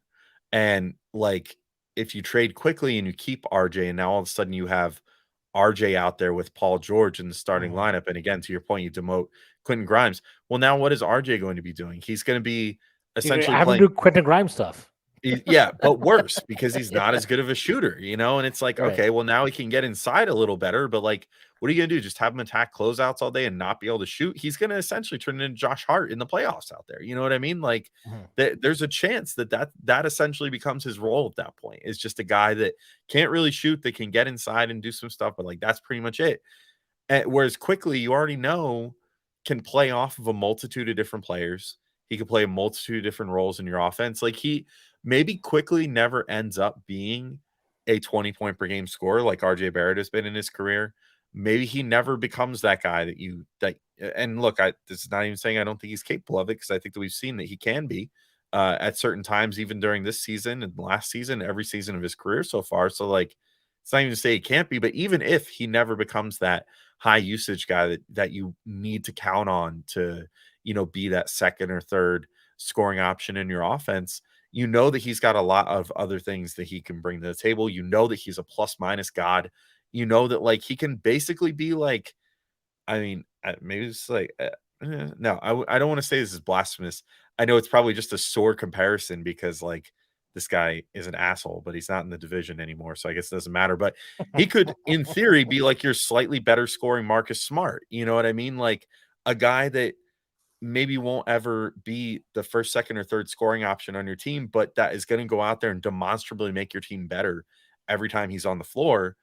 And can just Sometimes play in different alignments. yeah, and sometimes in ways that you don't even necessarily see show up on the box score, but he just makes the team better. I don't know that we can say that about RJ, where it's like I would feel comfortable just being like, yeah, let's just completely change the entire structure of how RJ Barrett has played basketball for not just his Knicks career, but like literally RJ has played basketball the same way since he was like 12 years old. Like he has been, and that's not a knock on him. He's just been extremely talented his entire life. But I mean, he has never had to like learn how to play basketball in more of a supporting role. And I guess that to sort of bring things a little full circle-ish, like that's maybe where I think like when he hits like 26, 27 years old, maybe he has that Wiggins moment where things finally kind of click for him and he turns into more of a supporting player and finally like unlocks that in himself and turns into more of a just I think for RJ that would mean like turning into more of a distributor and like a guy that kind of like drives and kicks and gets offense going but doesn't necessarily finish offense as much and stuff like that. But like maybe he finds that eventually. As of right now, I don't know that I'd be willing to bet on that. And that's why I would feel more comfortable trading out in addition to just the business reasons, like for purely basketball reasons. If I was looking for a trade and it's for a wing, which it should be, because that should be the only type of player that the Knicks are really looking at in a big like star trade at this point, unless like Embiid pops up randomly or something, which he's not going to. Yeah, he's not Oh, going to the summer. no, not this year at least. So like a wing is who you should be looking for, I think. And I think that RJ just makes it easier to do that, both from a basketball fit perspective and from just straight up a dollars and cents perspective. Yeah, that's a great point. Yeah, and you know, like even the Wiggins thing. I mean, what happened to Wiggins for him to get to that point? He sort of bottomed out. He He was viewed bottomed as an out, albatross, and he got traded. like And he got yeah, and he traded. Like, for pennies on the dollar. Like he was a yeah, like throw-in. He was a salary dump. they got Straight a up. they got a first round pick out of it. Like a Yeah. high first. I mean, it ended up being a high Mhm. first, but yeah, they got Mhm. basically an unprotected first out of it. But like, yeah, it's just wild to me. Not wild to me, but it's just if we're and Wiggins was a huge outlier. You know, that has to be said too. Like his career arc is really unique and very weird. In a lot of ways, in some ways, it's almost like not that Jeff Green ever quite hit these heights, but it is a little bit like Jeff Green, where it's like Jeff Green was basically a bust, bounced around the league in a lot of places, and then all of a sudden at some point we were like, wait, is Jeff Green like fun to have on your team now? Like, is this cool? Like everybody likes Jeff Green. And shout out Jeff Green, NBA champion Jeff Green. But like I think RJ will have a more productive career than Jeff Green. I'm not comparing him in that sense, but just in the sense of like these guys that bottom out or not, they don't hit the level that you would hope for a top pick. A lot of times they have to go somewhere else where the expectations aren't the same and what you're not always holding them against what you hoped they would be, and they get to just be judged on what they are. Like Aaron Gordon had this, right? In Orlando, he's a huge disappointment. In Denver, it's like, oh, he's such a great piece to have next to Nikola Jokic. This is awesome. You know, like circumstances and situations determine so much. So, like, again, like to your point, it just add up the usage. Just add up the usage of like Brunson and RJ and PG and Randall or Lavine instead of PG. It makes no sense. And I made this argument even when we were talking about hypothetically, potentially, maybe trading for Porzingis, and I'm like, it's cool. Like that's great. I'm happy that we're gonna like a 5 that can stretch the floor and all that stuff. But like, you can't have 4 guys at that usage. You just can't. Like, it's not gonna work. It never works because one guy has to sacrifice to the point that they have to return value now in areas of the game that they've never returned value on effectively. Like this is kind of the thing. This is why Grimes helped that rotation so much because you were no longer trying to get value out of your 4th guy being a scorer. It was like, yeah, he can score, he can shoot, but he's going to give you value because he's a great defender and he moves the ball quickly and he'll attack closeouts quickly and he can get out in transition and all this type of stuff. That isn't about what he does with the ball in his hands. There's a huge difference between him and Evan Fournier in that role, or him and Cam Reddish in that role. And effectively, if you did the version where Quickley goes out, now all of a sudden RJ is going to be asked to do those things, or you're benching RJ, which like clearly is never going to happen. That makes no sense. So yeah, like I don't know. That part of it is very, very odd. I have a few questions for you. I want to ask you this. I've seen a lot of people talk about like, oh, we saw the limitations of Mitch at the 5 in the playoffs. He's no offensive skill set, blah, blah, blah. And I do think there was some of that is like, oh, it's a little bit accurate for sure. Like, can't really, not a great monster screen setter. You can't run offense through him in any capacity, either to just like move the ball around or whatever. But one, I would say he was massive in the Knicks winning the first round series against Cleveland. And he got hurt in the first game against Miami, which people forget. He didn't complain about it. I didn't think his series against Miami was as bad as a lot of people do. Like, I don't really understand that.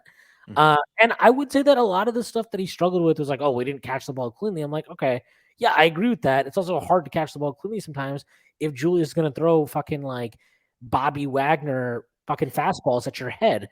Like, it's pretty hard to do. So, and not just like from like 4 feet away. And it's like, what the hell? I'm going up for an offensive rebound. You're throwing me a pass. I'm like, again, like I'm way higher on Mitch after the season. And I'm not really that concerned about what I saw from him in the playoffs. No, I'm not either. I mean, I've been well on record too. Like the more I look back on the Miami series, a lot of it was just they needed to make some more damn shots. Like that's pretty hard to put on Mitch. You know what I mean? Like Mitch played his role, and like the whole Knicks offense was predicated on the amount of extra opportunities that he and Randall would give the team by virtue of their offensive rebounding. And it was essentially just like it was just volume shooting. You know what I mean? Like the Knicks would just beat you into submission by offensive rebounding the shit out of you. And they did that against the Cavs. You had Mitch doing his thing. You had Josh Hart, obviously, contributing huge in that department with the offensive rebounds. Randall, when he was healthy in that series, contributing huge in that department. But like, we saw less of Randall being able to get in there and really fight for rebounds and stuff in that Miami series, I think, because of the injury.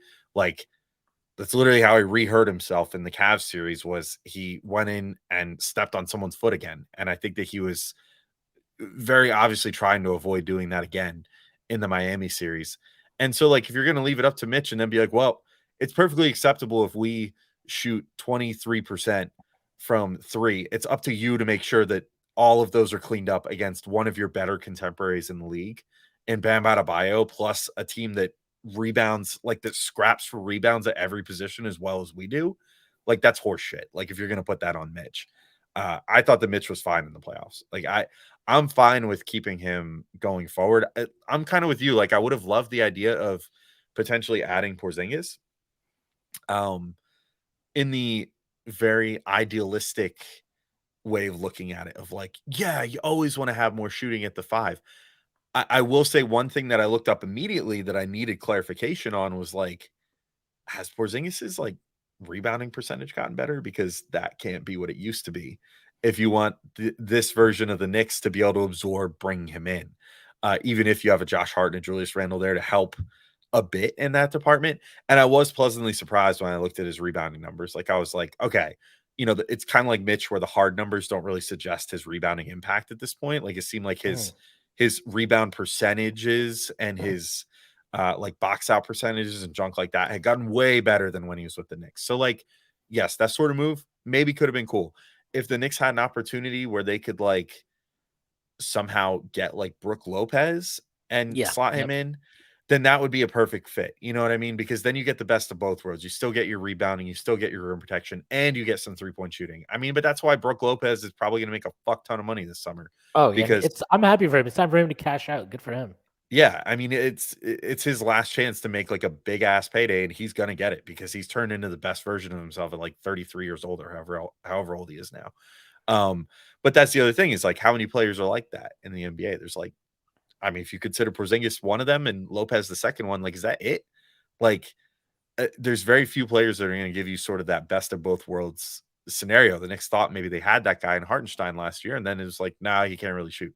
So, okay, well, just take the rebounding. That's good enough. And that's proving to be like there's so many teams in the NBA that are really good that just have those guys that could just rebound the hell out of the ball in the middle. And that's becoming like a newfound like skill that's being valued in the NBA again is offensive rebounding. It's sort of come full circle again where like teams were like, well, everything that a center does is useless. Just put everybody around the perimeter and just shoot the freaking basketball.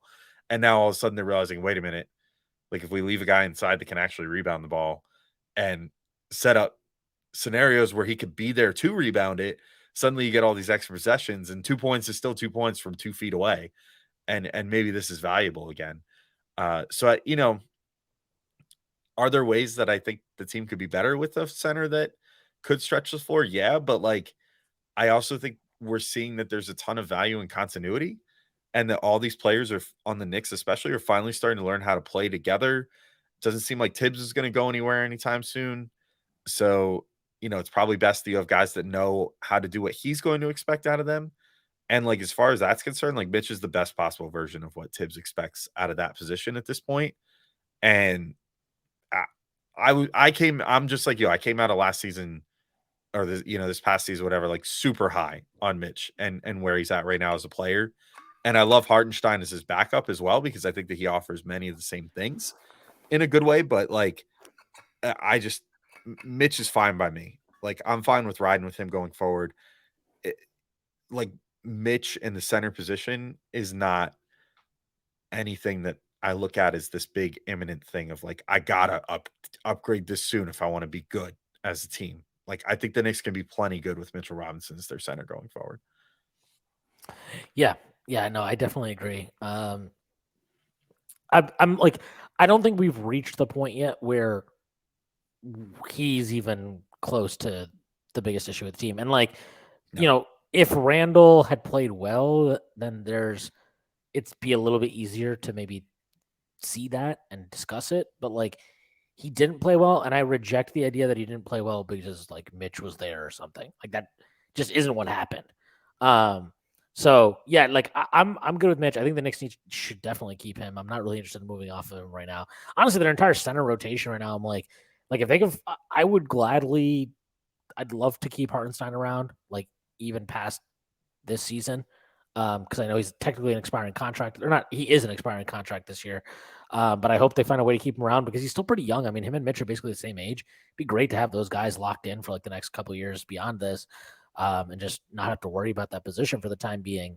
But yeah, I mean, the Porzingis thing would have been weird, and I think it was like I thought it was a trade off that would have been worthwhile because it just like opens up the floor in so many ways.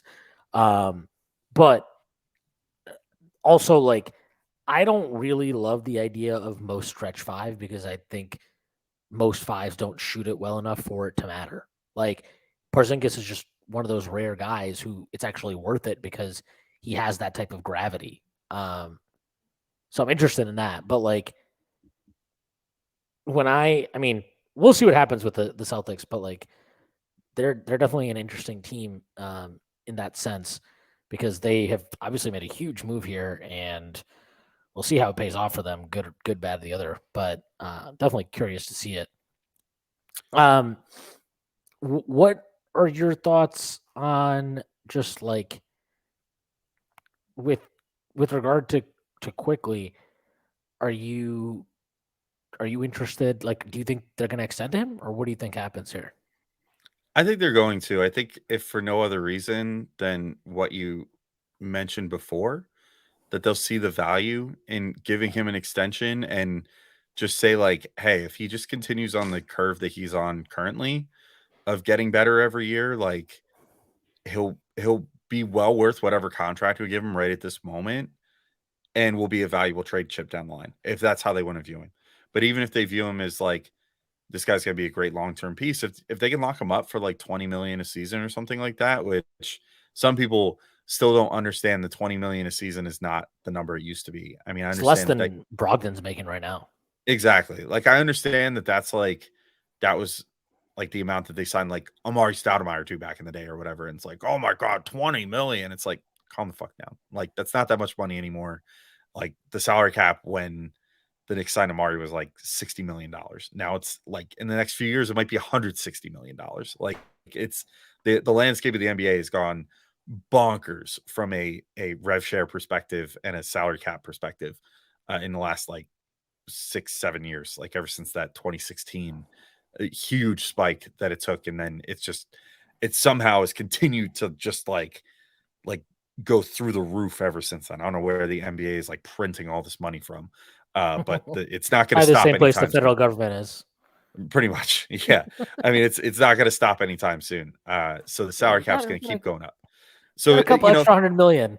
Really? Yeah, Where did that come from? It's just, don't worry about it. Don't worry about it. It was just hanging around. I don't know. China. I don't know, like the Chinese market or something. I don't know.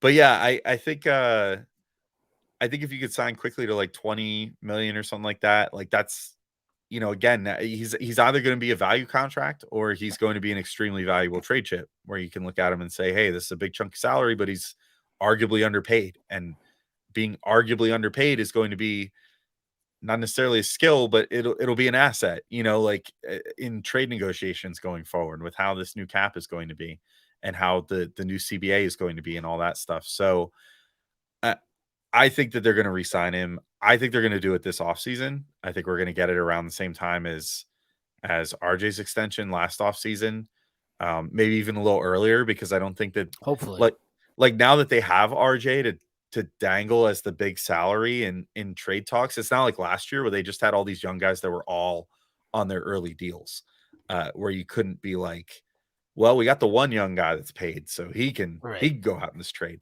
Now they have that guy, so now they might even just be able to be like, all right, quickly, we'll get you taken care of early. If nothing else, I think they'll re-sign him next year, but I seriously doubt that Brock Aller will let Leon Rose like be like, yo, quickly go bet on yourself, because then quickly's going to be like, okay. And then next year is going to get like a $26 million offer in restricted free agency or something. I think, yeah. And I think it's also just like a bad dynamic you could create where like, he's not like, I know that he's been selfless and he plays for the team and blah, blah, blah. But when you put a guy in that like position where he's playing for the contract, it can be weird. It can get fucking weird. Mm-hmm. And I personally don't like having to, like, I'm okay with it. Like, if there's just not a middle ground to be had, like, for example, if RJ had insisted, like, nope, I want the max. That's it. Like, you got to give me the max or right damn near the max. And that's it. Like, then I'd have been like, okay, well, you just got to play that out, then just fucking play that out.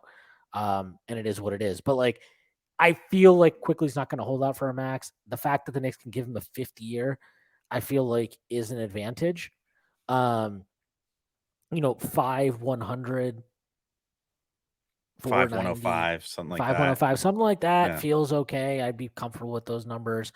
And I just think like it's just better to get that done so that when he comes to play next year, it's just like, okay, I'm set. Like, I don't need to worry about my contract. I don't need to worry about anything really. I just got to worry about playing. Just play how I play. And I think that's important for him, especially like if the Knicks were to bring in a guy like Paul George or something like that. Like, I don't want him to worry about like, well, my minutes are going to get cut. Like, so when I'm out there, I got to fucking make it happen. Like, I'd really want to avoid that.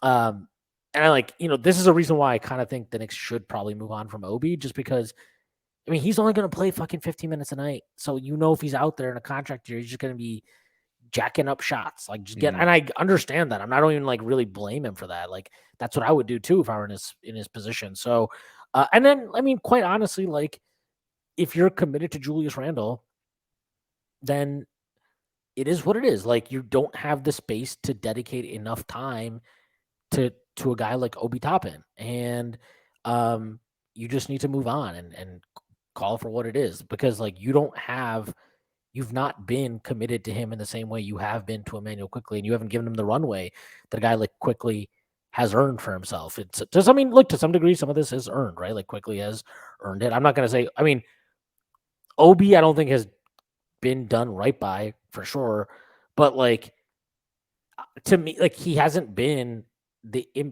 at the same level of impact that a guy like Quickley has, and he's not as versatile as a guy like Quickley is, which is part of the reason why he's just not going to play as much. Like, so I like, don't get me wrong, this is not me like trying to shift the blame on him and saying like, oh, the org is fine and Tibbs is perfect. No, of course they deserve blame too, but I think there's blame to go all around.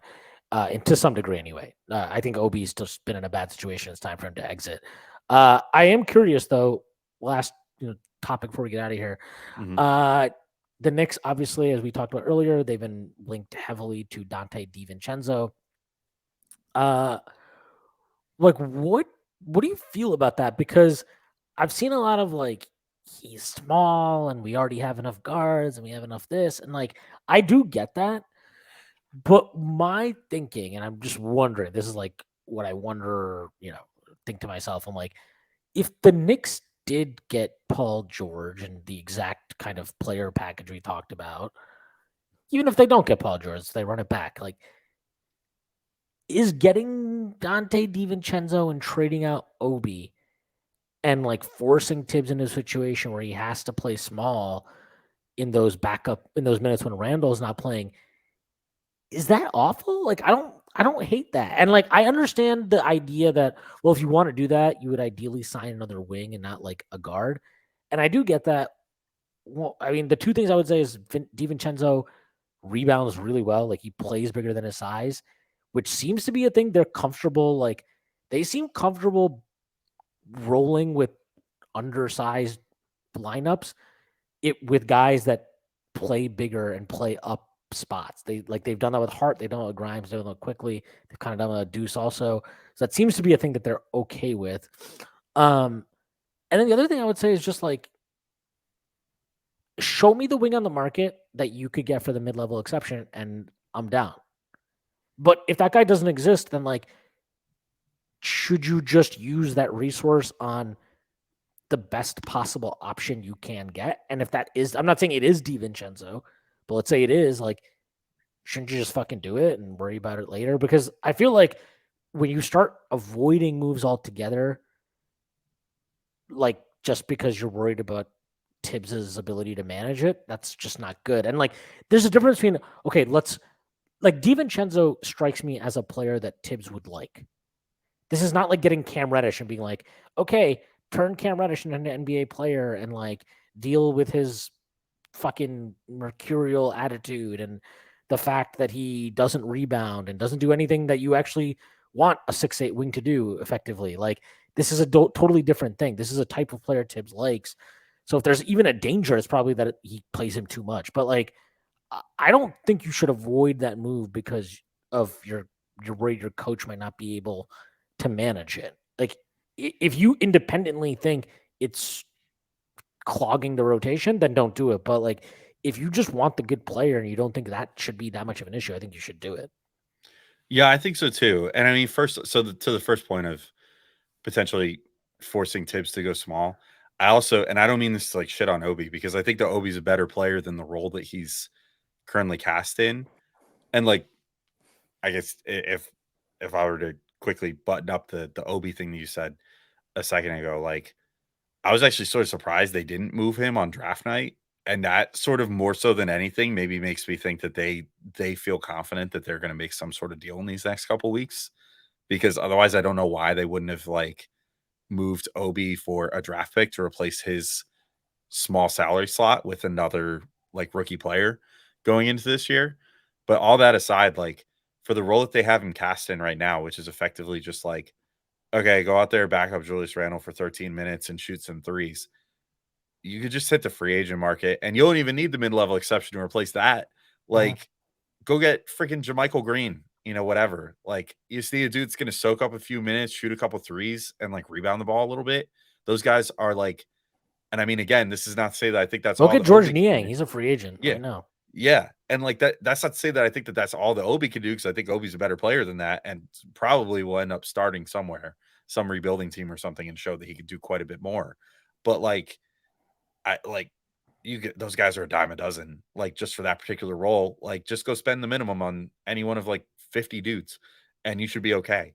But like DiVincenzo is the thing that is a premium right now in the NBA, which is just shooting. You know, like you need guys that can shoot, and you need to be able to rotate certain guys in. Like we even saw this play out in the playoffs this year with different teams. Like fucking Lonnie Walker was a hero of a playoff series because he just got in there and shot and made some shots, like, and did it after not playing a ton of minutes all year and everything else. Like, and DiVincenzo is like that sort of player. Like he's like a guy that you know can shoot, a guy that you know is never going to lack for confidence to shoot, and that you also don't have to make the type of commitment to where if he's sucking ass, you can't just be like, get the fuck out of the game and sit on the bench the rest of the game.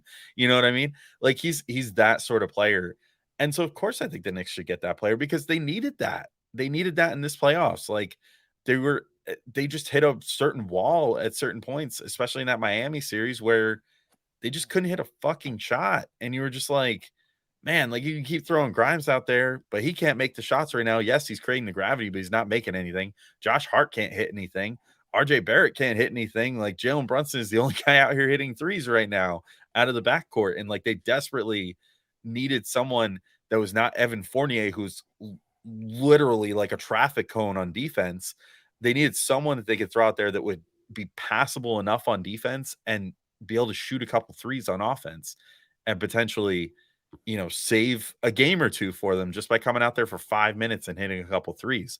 So I think if you can get DiVincenzo, like he's not going to be a superstar or something, and nobody that you sign for the mid-level exception, to your point, is going to be a superstar. Just like go get him if he's available, because if he's available and he wants your team because of those connections, like this is one thing the Knicks are starting to do really well. Like they're smart about these college teammates and agency connections and everything that they're starting to tap into, because it's like DiVincenzo's a good player that'll probably have a few teams that'll be willing to throw him that same amount of money. If he decides to come to your team and you have that money to spend and you don't have anything better to spend it on, hell yeah, spend it on him. Like just take talent. Talent wins in the NBA. That's it. Period. It's like the argument of like best player available in the draft and stuff when these teams like overthink it, you know, and it's like, oh, well, there's this really good shooting guard on the board here, but you know, we already have 2 shooting guards. So like, why would we draft another shooting guard? Like, let's get the small forward that everybody says is worse, but like we need a small forward. We don't have one of those yet, you know? It's like, no, don't overthink it. Like just if there's a talented player that wants to sign with your team, you fucking sign him. And that's what I think they should do with DiVincenzo. Like there's a very real chance that he might not play huge minutes throughout the year. Like the Knicks already are presumably, you know, barring a trade, going to be bringing back probably their whole famous 9-man rotation, you know, going into next year. And so you might sign a DiVincenzo and you might get like just a few minutes sparingly here or there, but a guy that can shoot like that never lacks for confidence, like that might be the guy that saves your season later in the season, or that steps in the middle of the year when you have injuries and keeps you afloat. It's like you got to have those sort of guys on your team, and you can't overthink it and like not sign a guy like that just because you're like, oh well, maybe it won't work because of XYZ. It's like the lowest possible commitment to just spend like a mid-level exception on a guy. So yeah, I don't have any reservations about it. And again, I think it mostly just comes down to like, who the hell else are you going to sign for that money? And if you're not going to, it's like spend it or lose it. So just spend it on a talented player and ask questions later. Yeah, I mean, I've always liked DiVincenzo. I have too, for what it's worth. I freaking love him. Yeah, I've liked him for a while, even though he killed Michigan in the championship game. But I just think he's a good player. I like the idea of him running with Quick off the bench. I think they would fit well together. I think his defense, like, look, I know the Knicks really picked up the defensively in the playoffs, but they were 19th in defensive rating last year. Like, I think he gives them another quality defender, especially on the perimeter. That's a good thing. And, you know, the shooting has been a little up and down for him. He's not a great finisher at the rim, but I just think he makes plays. He just plays hard. He gets a ton of rebounds. Like his defensive rebound percentage for his career is 14.9. I mean, that's that's great for a guard. It's spectacular, and he's one of these guards who can guard up and down a spot in the rotation. So like, there's value there. I don't know. I just think, again, just a good player. Go for it. And I think he's an interesting guy because he hurts a ligament in his ankle at the end of the 2020-2021 season, so which cost him the entire championship run that the Bucks made. He plays 17 games. He misses half the season the following year. He comes back after 40 games. He plays 17 for Milwaukee. Gets traded to Sacramento because Milwaukee doesn't want to pay him. Sacramento plays him 25, and then he has a whole weird thing there where there's some disagreement with management or whatever. He didn't play that well there. He's clearly still smarting from his ankle ligament tear. But he comes back last year, and I understand it's Golden State. He's playing with Steph Curry, all these fucking things. But he shoots 43.5 from the field, 39.7 from three. He has a 59.3 true shooting. Like, he's only 26. Get him on a mid-level here. You probably, if you give him the full, he's locked in from 27 to 30. Like, that's, or 26 to 29. I don't think he turns 27 until midway through next year. But like, I don't know. I think that's just like it. That to me strikes me as the type of guy or the type of player, contract, or however you want to put it, that can end up looking like a solid value down the line. And he's tight with Brunson. I think they were roommates in college. He's talked about it before publicly. Like, look, the more guys that we get in here that are just like cool with one another, I think that tends to work out pretty well. Because if there is conflict, they usually can figure it out internally. We'll see. I don't like, and yeah, like also he's not a CAA client, so apparently we can be okay with that because apparently, Rich Paul clutch. We broke that relationship by benching Cam Reddish, rightfully so. So now we never can end up, Rich Paul doesn't want us to trade for any of his clients. Little does he know that is not how the trade market works. But yeah, like I think DiVincenzo, you get him on the mid-level, and if it doesn't work, it's not so bad a salary or a contract that you probably can't move it. If it does work, you've probably got yourself a value contract. So yeah, I go with that. And I would like to believe that given the injury, that there's a chance that last year was good, but there's potentially more from him to come. Yeah, and I just looked it up out of curiosity. I went on Clean the Glass and just looked up his differentials. Other than that little stretch with Milwaukee that you referenced, where is such a small sample size, it's tough to really glean too much. The guy has never not been a positive in his time in the NBA. He's always made his team, including Golden State this year, at least a point and a half better per 100 possessions with him on the floor. Sometimes as much as like 5 points per 100, like he did with Milwaukee a little earlier in his career. And surprisingly, a lot of that comes from the defensive side. Like, he actually has been like 73rd percentile, 68th percentile, 70th percentile, 75th percentile in that little bit with the Kings, and then 66th percentile in points per possession that he makes his team better, or rather makes the other team worse when he's on the floor on defense. So, I mean, I think he fits the identity of this team pretty well. He's a guy that defends. Clearly, he's clearly not the most physically imposing guy. He's not, to your point, like Paul George. He's not Paul George out there with all the physical tools in the world and the defensive acumen, but he clearly is a engaged defender. Seems like a good team defender. Seems like a perfect guy to me to come off the bench with Quickley, like you said, and just, I mean, if you can have Quickley, DiVincenzo, Hart coming off the bench, I mean, who the fuck is scoring on them? Like, out of the backcourt, off of a bench unit. I mean, that's basically a starting unit off the bench. Like, I'm sure there are plenty of teams that would kill to have that trio starting, and being their starting backcourt and, first forward spot. So I'm totally with it. I mean, again, if Tibbs decides to stick to the 9-man thing, I think the only reason that the 9-man thing had to happen this year was just because they didn't have enough talent to make it work with 10 guys. I think there was always kind of a weak link. If you insert a DiVincenzo in there, then maybe that gives you the opportunity to run a 10-man rotation and have it work as long as Tibbs isn't so locked into the hockey shift idea, which I think was also part of what always doomed the 10-man rotation with him, is that he thinks that all 5 guys have to come out within 30 seconds of each other or else he's going to get disqualified.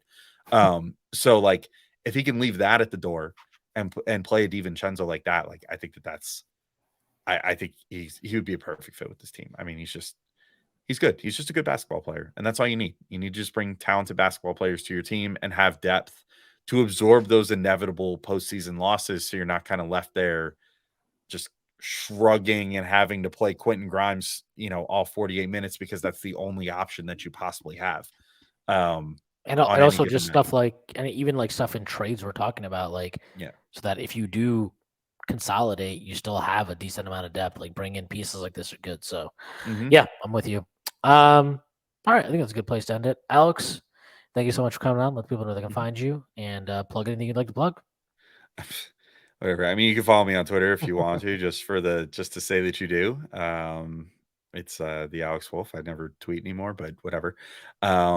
Check out Locked On Knicks if you haven't already. Like I said, we were talking about Lavine earlier in the show. So if you got through 2 hours of pod Strickland, you're like, I could go for another 40 minutes of podcast in my life. Check out that crossover I did with Locked On Bulls guys. That was pretty cool today for some more Lavine talk. We're also doing a lot of like crossover stuff with people from other markets on Locked On right now. So we feel pretty good about it. So either myself or Gavin or both of us are talking to various people and getting opinions on some of these other teams and their players and stuff. So check that out. Of course, I don't know. I always assume if you're 2 hours into a Strickland podcast, you're pretty familiar with the Strickland regardless. So, but if this is somehow your first, interaction with the site, check out the strict.land, read the written work, go back and read Prez's draft work. He worked really hard on it, even though the Knicks didn't do anything to make it worth it. Read some of the stuff we've got coming out on free agency now. I think if you're listening to this right now too, we've got a piece from Matthew Miranda and Colin Loring kind of debating the merits of a potential Zach Lavine trade and other trades of that ilk. So, again, more Zach Lavine talk to tune into there. Yeah, that's pretty much it, and go sign up for the Patreon for the Strickland, because you should support the people that you like, because a few dollars a month to someone that you like is better than a few dollars a month to like Disney or Amazon or something like that. At least, it's going to a good source and not lining the pockets of Jeff Bezos or something. So go do that. That's it. All right, there you go. I have nothing to plug that Alex didn't already plug, so I will echo his sentiments. Aside from that, all I need to say is this show has been sponsored by BetOnline. Thank you so much, BetOnline. You guys are the best. All right, that is our show for today. I hope everybody has a great week. Oh, actually, you know what? I'll plug these things. We have me and Sam will be doing a live stream on Wednesday evening at 8 p.m. So come check us out there. We're going to be answering questions. And then on Friday evening, starting at 5:45 p.m., we will be doing a free agency live stream. So hopefully we'll get a DiVincenzo signing. Maybe we'll get a Paul George trade. Who knows what could happen on that day, but we'll be on for quite a while. I have some guests lined up. One of them may be sitting right here on this podcast with me, but there's some others, which we will let you know about as we go on.